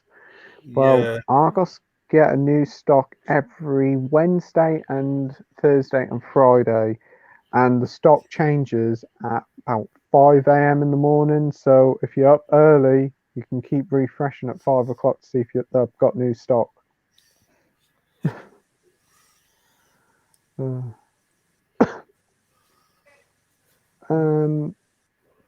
Yeah, Dutch Film Bloke. I'll do a YouTube search for some 20 minutes only Fools and Horses episodes or Christmas specials for 1 hour. I could send you a few out. The View with Drew says, which Spider-Man movie villain do you feel is underrated? For me, Thomas Hayden's Church as Sandman. He was fantastic in every way. Yeah, I'd go with that. Yeah. I agree with you there, Drew. What about you, James? Yeah, I agree. David says, is the A-Team good on Blu-ray, Alan? Is the picture good in HD?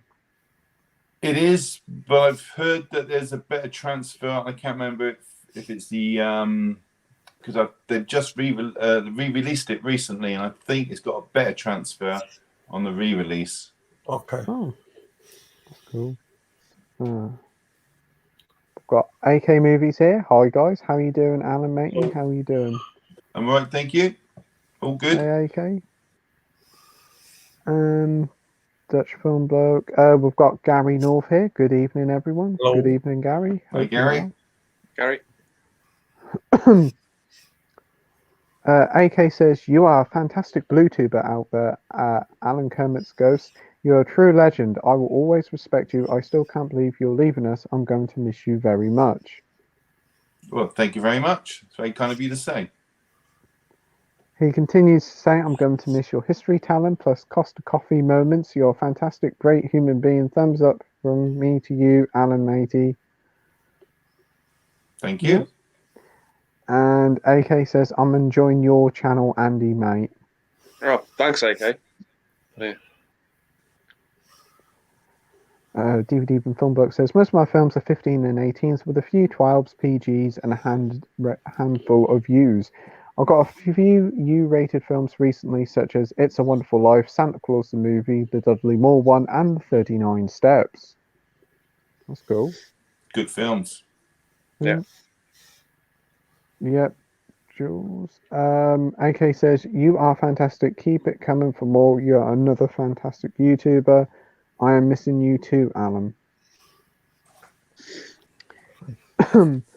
DVD from Bloke says, I have 18 U's, 37 PGs, 39 12s, 115, 76 18s, and 8 without a BBFC rating.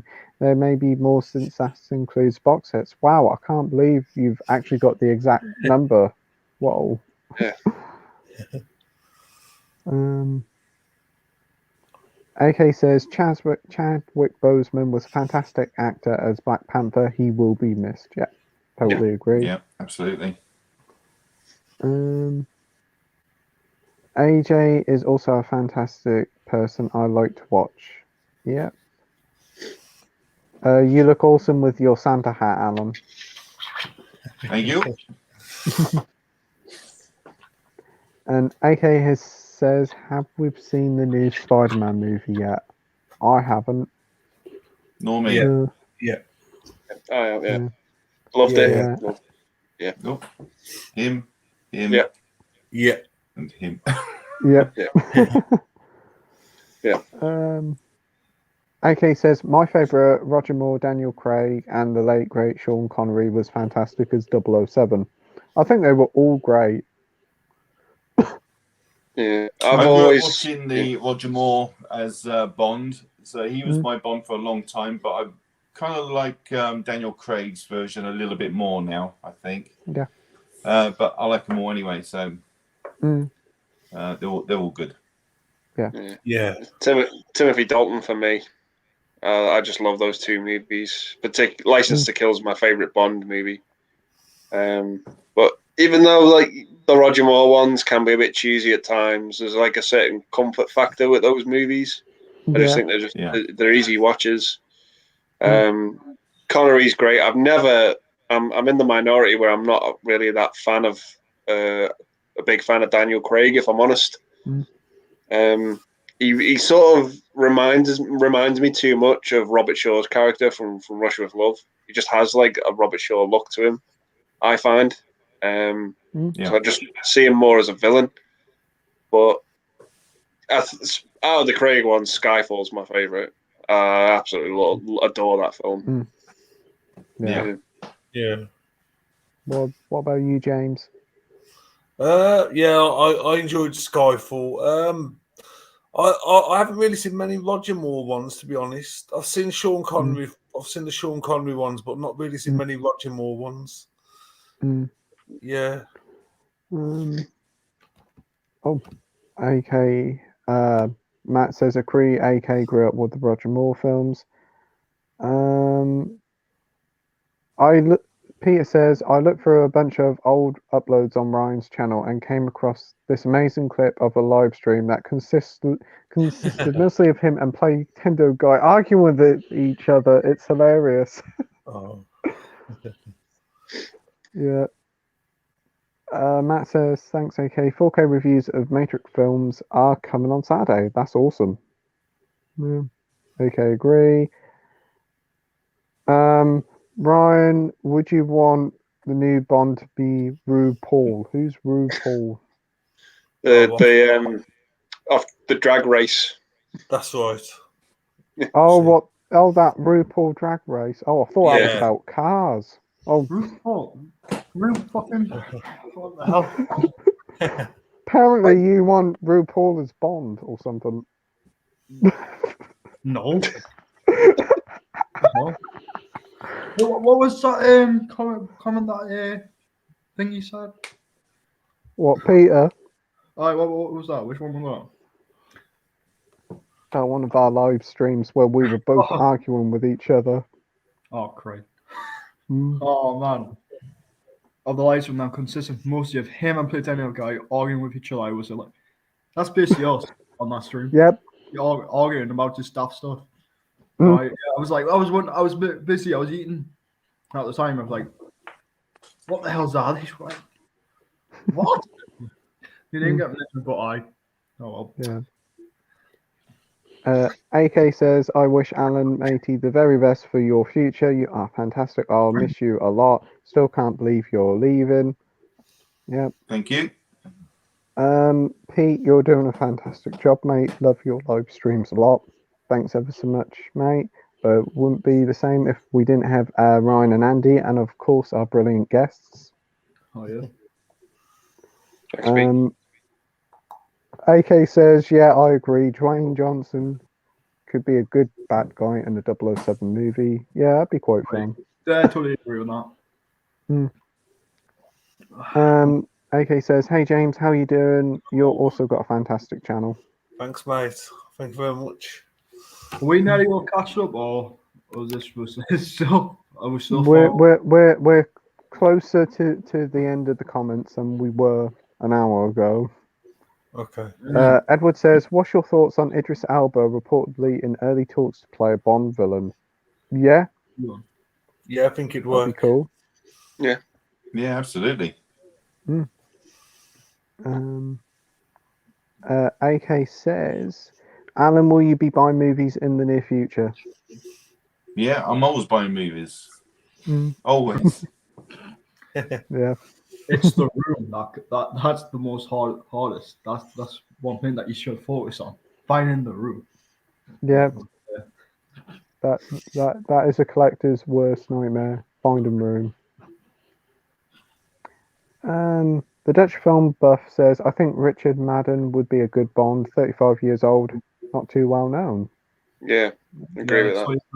Yeah, wasn't he from The Bodyguard? Was it with Keely Hawks? Yeah. And Game of Thrones. He was in Game of Thrones. Oh, was he? Oh, I didn't know. He was that. in 1917 as well, and Rocket Man. Was he? Yeah. Yeah, I thought he was in Rocket Man. And Eternals as well. Yeah. He plays Icarus. I don't even know why he is in that film. Like, Yeah, stuck in I the think he'd be franchise good. now. He's getting bigger now, so it depends if he does. So yeah, it's just depending now. Jules says, when Sid James laughed, I belly laughed. He was a comedy legend. Oh, AK Movie says, my dad passed away due to a heart attack. He was a heavy smoker and drinker. He lived his life like he wanted to, but I still remember my parents, especially my mother. I do miss my mum a lot. Sorry to hear that, AK. Yeah. Matt says, CX stores seem to have different rules depending on the management. I only sell and buy online from them. I don't use CX at all.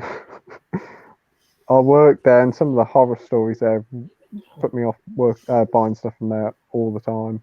yeah. But AK says, have a wonderful Christmas, Alan Matey. I wish you the very best near future. Thank you. You have a wonderful Christmas too. Up. Yeah. What my ball, man? Come on, up. AK and Matt are talking to each other. Peter says, a white version of Nick Fury. Nick Fury is white in the original comments. Yeah. Yeah. AK says, we live life only once. Yep. Live life to the full and enjoy it and watch loads of movies. Very true, Matt. And Gary says, Carry On Camping is the best. I love Carry On Camping. Yeah, it's a great film. Yeah. Yes, I love my movies until physical media for life. Good, AK and Matt. Yeah. Yeah, right, here we go. Gary says, I was lucky to see this year Palme d'Or winner Titane, the French horror film, at an early press screening. It was amazing. You were on about this film the other day, weren't you, Ryan? Yeah, I want to go say because it looks interesting. I wouldn't class it. It's not a horror film. It's actually a science fiction thriller, which it is. It could class as a horror film, but I need to see it when I watch it. It is out online if you want, want to rent it and stuff. But I want that cinema experience of it. So it looks really interesting. Yeah. Wow. Have anybody else seen or heard of this film? Not heard of it, no. No. Yeah, it's be really good. It's supposed to be the same director as Raw, says Dutch film buff. Okay. Matt is now going off now. He says, right, great stream, guys. Have a great Christmas, all of you. And have a great Christmas yourself, Matt. Yeah. Oh, you have a great Christmas. Well, will you enjoy it? Raw was pretty awesome. Looking forward to Titane. AK Movies will respect you, animator. You'll be missed. I'll come back. I hope you come back to what you do best. Kermits Ghost, Alan for life. You never know. One day maybe. Yeah, never say never. Jules says, thank you for letting me say hello, Merry Christmas to you all, and been trying to get through to your work all day, Dudley. I'll have to have a word when I go. She's trying to book a table for Saturday. So when I go to work tomorrow, I'll have to ask if I can book a table for her. Yeah. That's no problem, Jules. It was great to have you on here. If you want to come on in the future, you'll be more than welcome.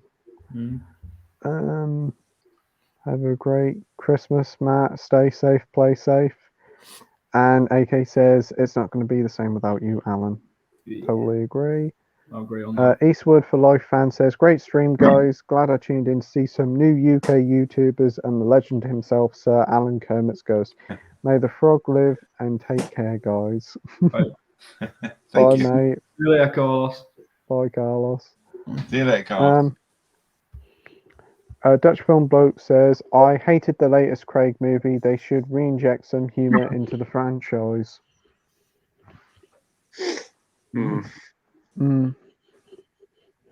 I'm still feeling very mixed on No Time to Die. I liked the film, but I thought it was too long. I thought Rami Malek wasn't a very good Bond villain. And I still am very unsure on how they approached the film nearing the end. Yeah, that is one thing. What did you thought of No Time to Die, Alan? If you've seen it, I haven't seen it.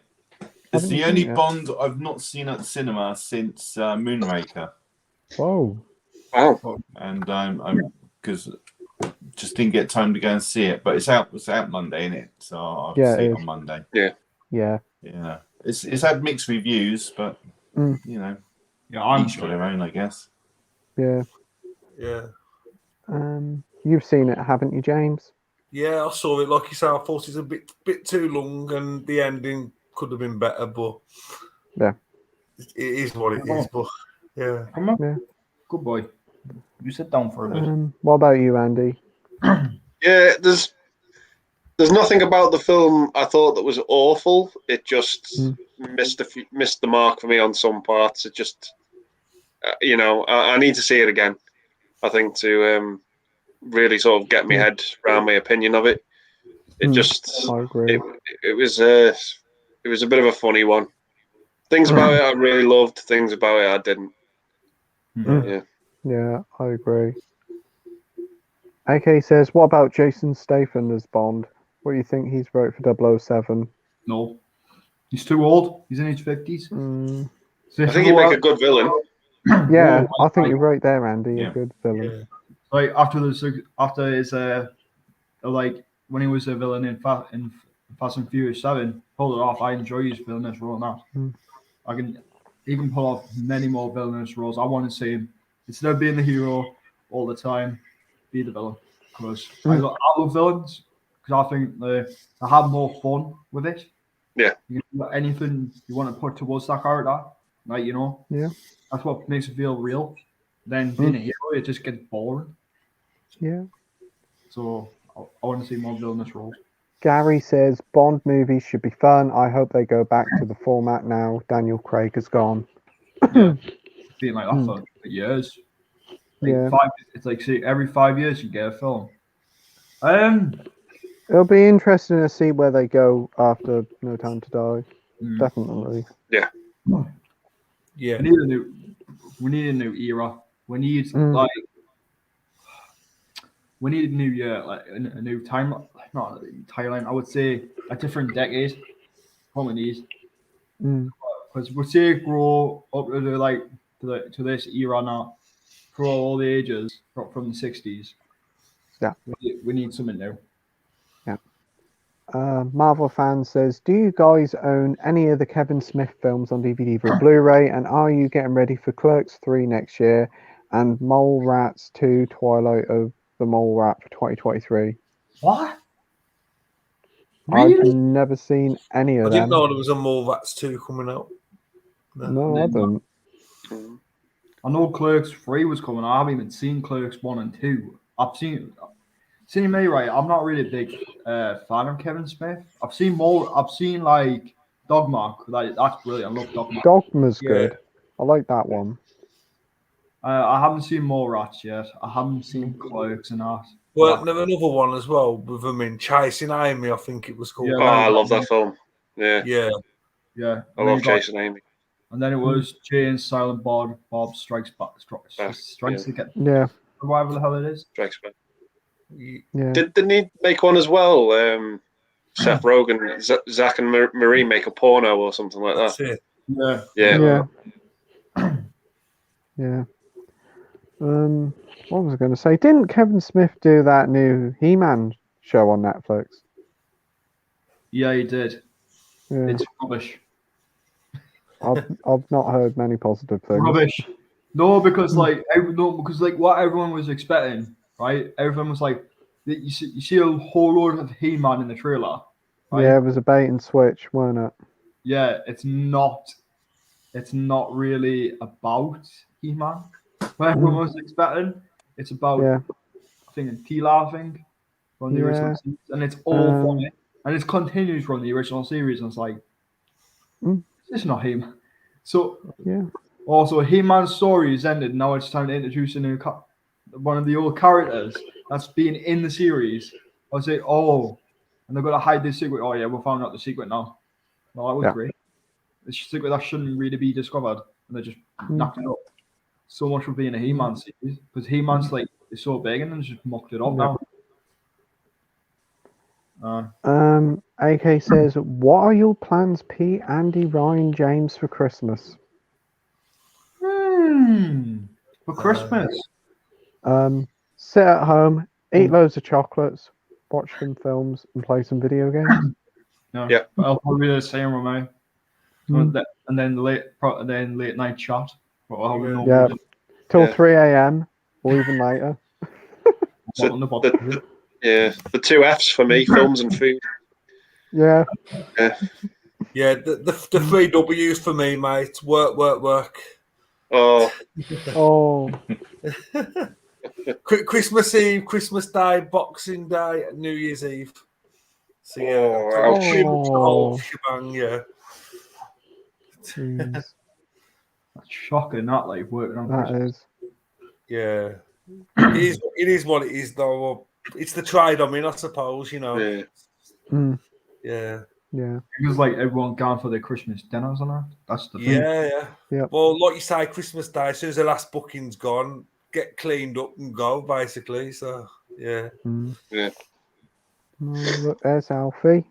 Oh, What's your plans for Christmas, Alan?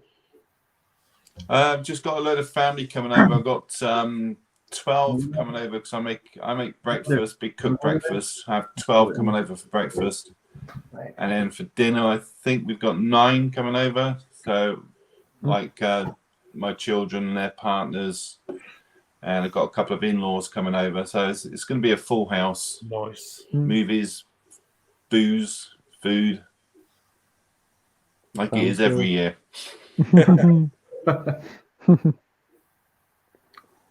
We've got Brett. Walk on, always believe. Hey mate, hope you're doing well. I'm not a James Bond fan, but I think Scott Adkins would be a perfect James Bond. He looks the part. He's a martial artist, stuntman, and he's also from the West Midlands. Yeah, Okay. good choice. Oh, okay. I don't know where he's from. well, Scott, he's a martial artist. He's in his 40s. Yeah. Yeah. Yeah, I don't know what part of the West Midlands he's from, though. Marvel fan says, I own every movie on DVD, but soon we'll get an upgrade to Blu-ray. But Sep from Jane Bob, Reboot, and Chasing Amy, I did have those sold ages ago. Oh. well. Yeah. I've not seen the Jay and Silent Bob reboot yet. No, I haven't. So No. that came out a couple of years ago, didn't it? Start of Yeah. 2020, I think. Yeah. It didn't have an extent. It didn't really have a cinema release. Oh yeah. No, it was in America, weren't it? It had like a small release in America. Yeah, and it was like straight to VOD. So. Jules says, I think Alan will be higher in my list as he made my day by saying hi on Monday. You're welcome. You're welcome, Jules. Did a FaceTime. Jamie FaceTime Jules, and I said hello to her when I was on there because I was there with him. Yeah. Oh, that's good. AK says, Alan Kermits Ghost will live in our hearts forever. You are the best for everyone. Oh. I'm still going to be around. I should be commenting. Yeah. David says, all have amazing Christmas and a happy new year. All the best for Alan. Yep. Yeah. Thank you, David. AK says, let's see who becomes the new 007. I hope they choose the right actor. Yeah, I agree. DVD from Fun Bloke says, yes, the chat is finally catching up. You say that, and then we'll probably be an hour behind again.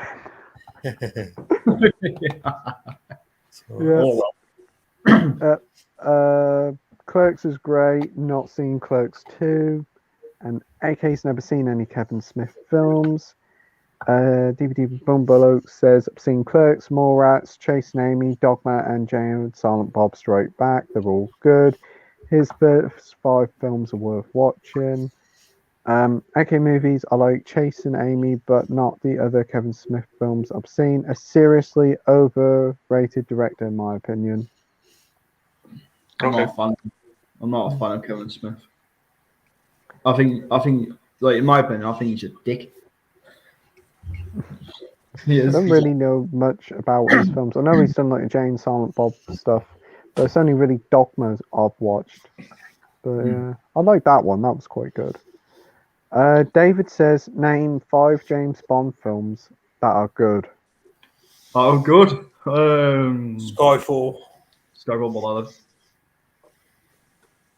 From Spy Who Loved Me. Ooh, Spy Who Loved Me, On Her Majesty's Secret Service, For Your Eyes Only, From Live and Russia Let with Die. Love. From Yeah, Russia. Yeah. Goldfinger. yeah. GoldenEye.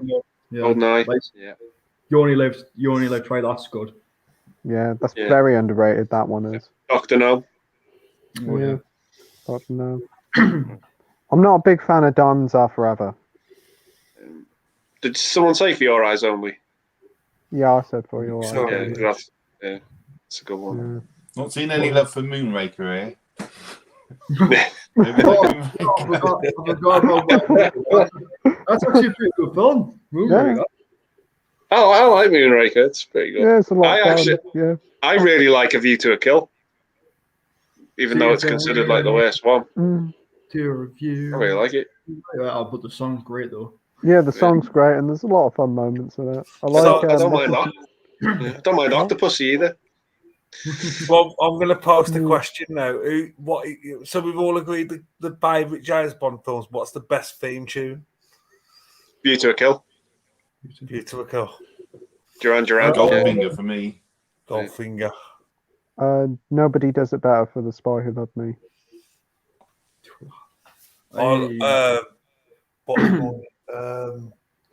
Paul McCartney one.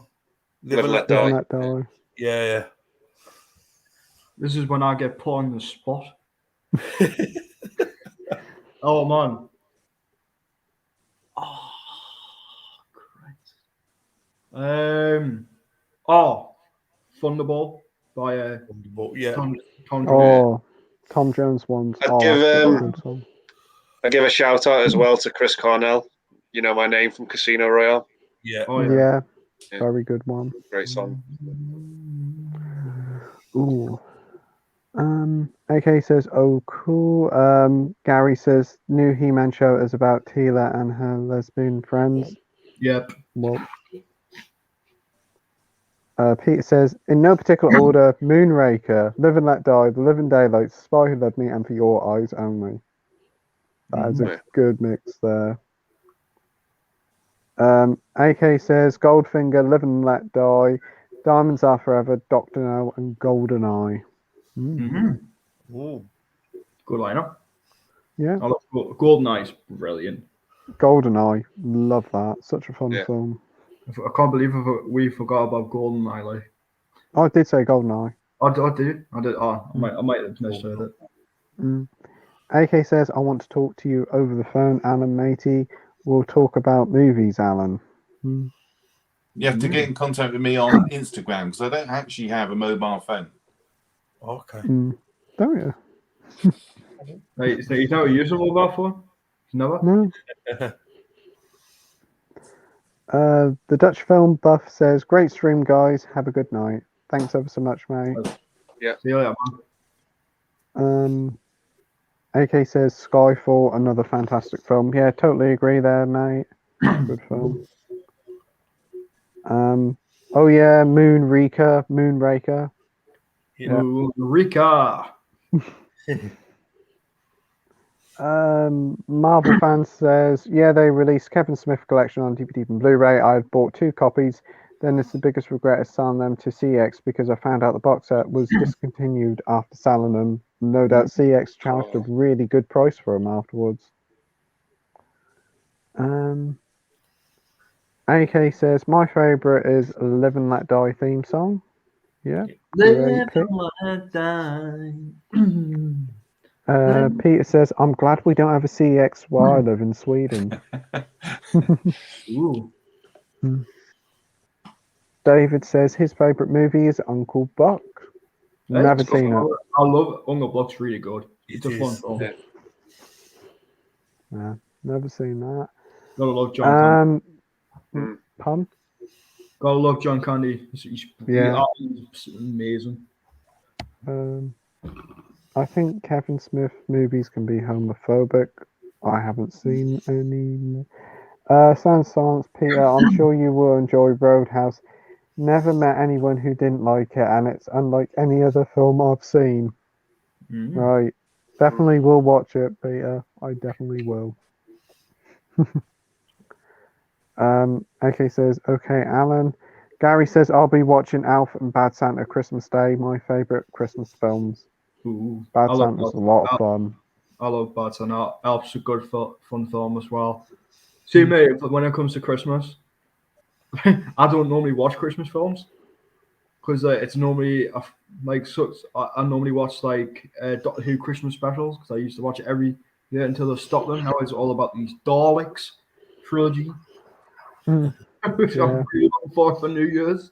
Not really. Yeah, but this new era of Doctor Who isn't very good. I'd say another good Christmas film we've not mentioned. I don't know if you guys have seen it. Christmas Story. Yeah, I've heard about it. Yeah. I've heard of it, yeah, but never seen it. With the leg lamp.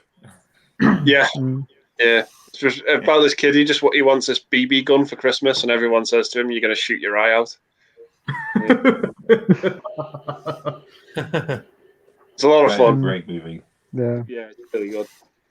Yeah. I also like, is it the Santa Claus with Tim Allen? The first two are not too bad. Oh, Disney yeah. ones. I love the Santa Claus. First two are good. Third one, get in the bin. Yeah, the third one could get in the bin. Did we mention the Grinch? Did we mention the Grinch? Yes. Oh, I love the Grinch. That's a good one. I've never seen the animated one with Benedict Cumberbatch. It's pretty good. Like? It's all right. Yeah. It's all right. It's just animated. That's like, did we need a new one? I watched it myself. It didn't work. John Candy was a great star, says AK. Absolutely. Yep, totally agree. Marvel fan says Beavis and Butthead is getting a second revival series on Paramount Plus, but annoyed that the UK has not even got Paramount Plus. I haven't even seen Beavis and Butthead. That's the thing. I've seen one or two episodes. Yeah. I've seen the Beavis and Butthead to America. Yeah. Saw that. I see a lot of people's picked that up recently on Blu-ray. That one. Yeah. It's got Bruce Willis and Demi Moore in it as well. Really? Yeah. Cool. Jill says, "For your eyes only." For me, loved it. Yeah.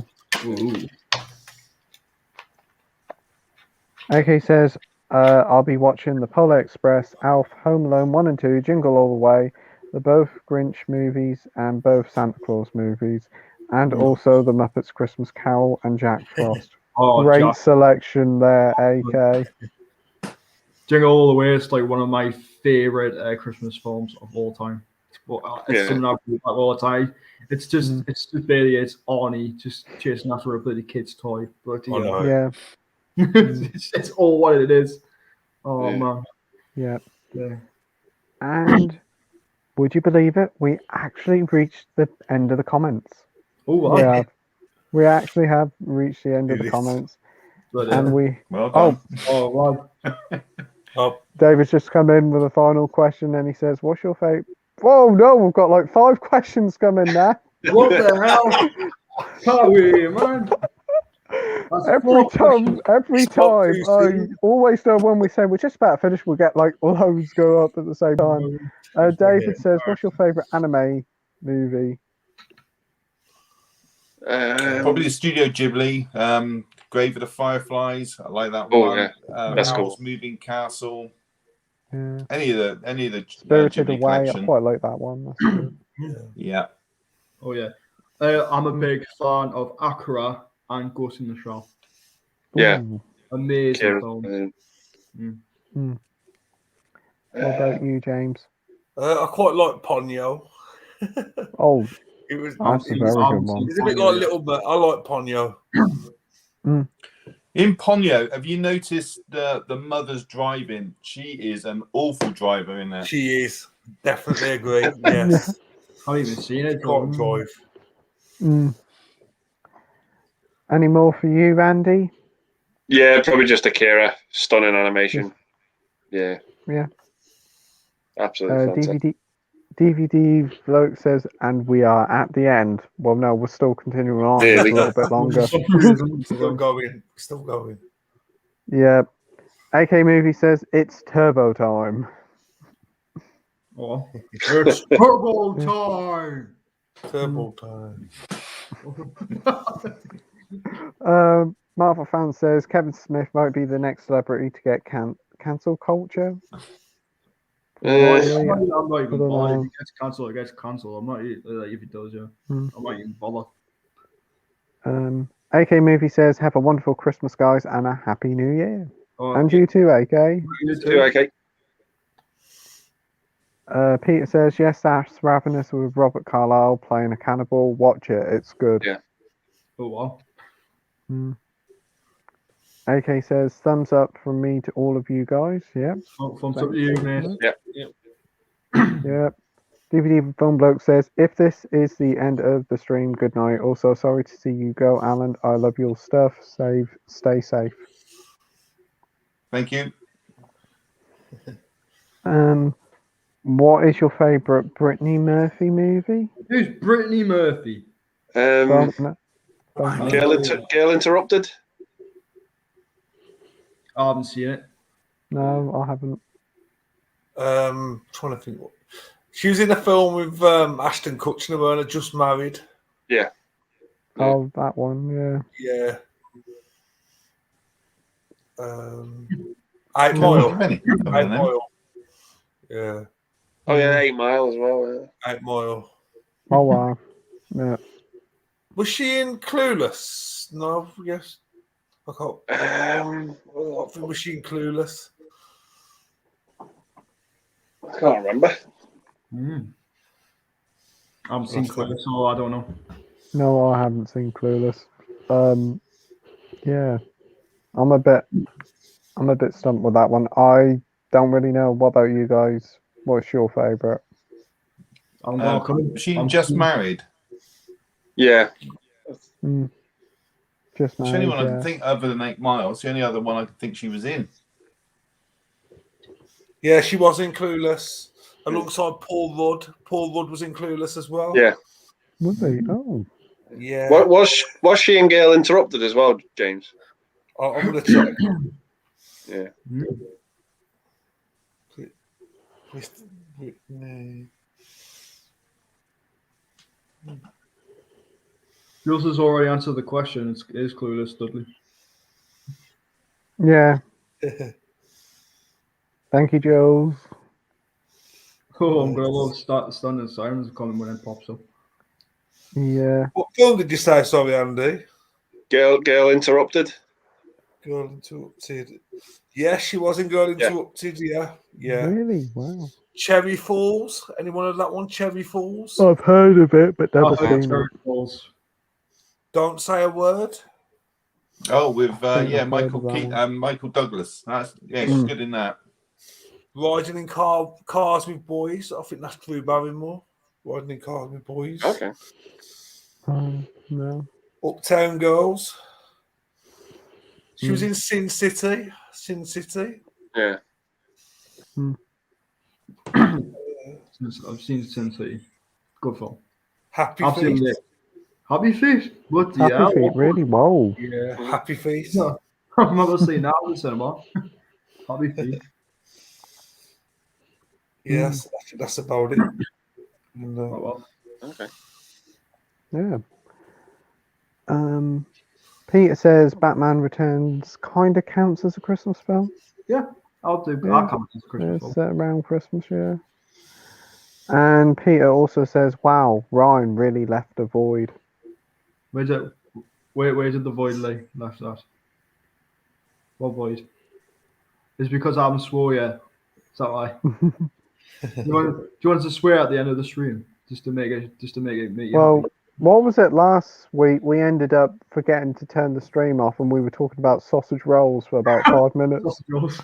Sausages. Well, Sausage. I remember he was talking about bloody Savoys. That was it. Savoys. Yeah.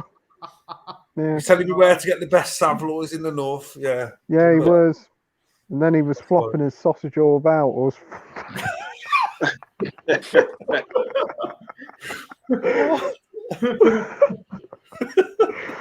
oh man.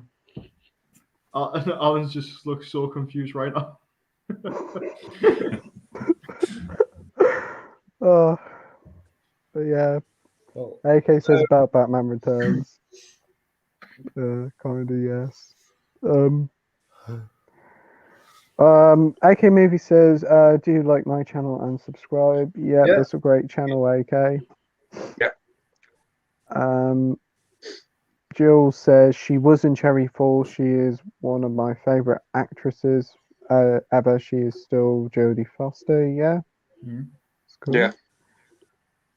And David Beach says, hope everyone on YouTube has an amazing Christmas and stay safe. You too, mate. You too, David. Brett says, I like Brittany Murphy in Phoenix with Ray Liotta.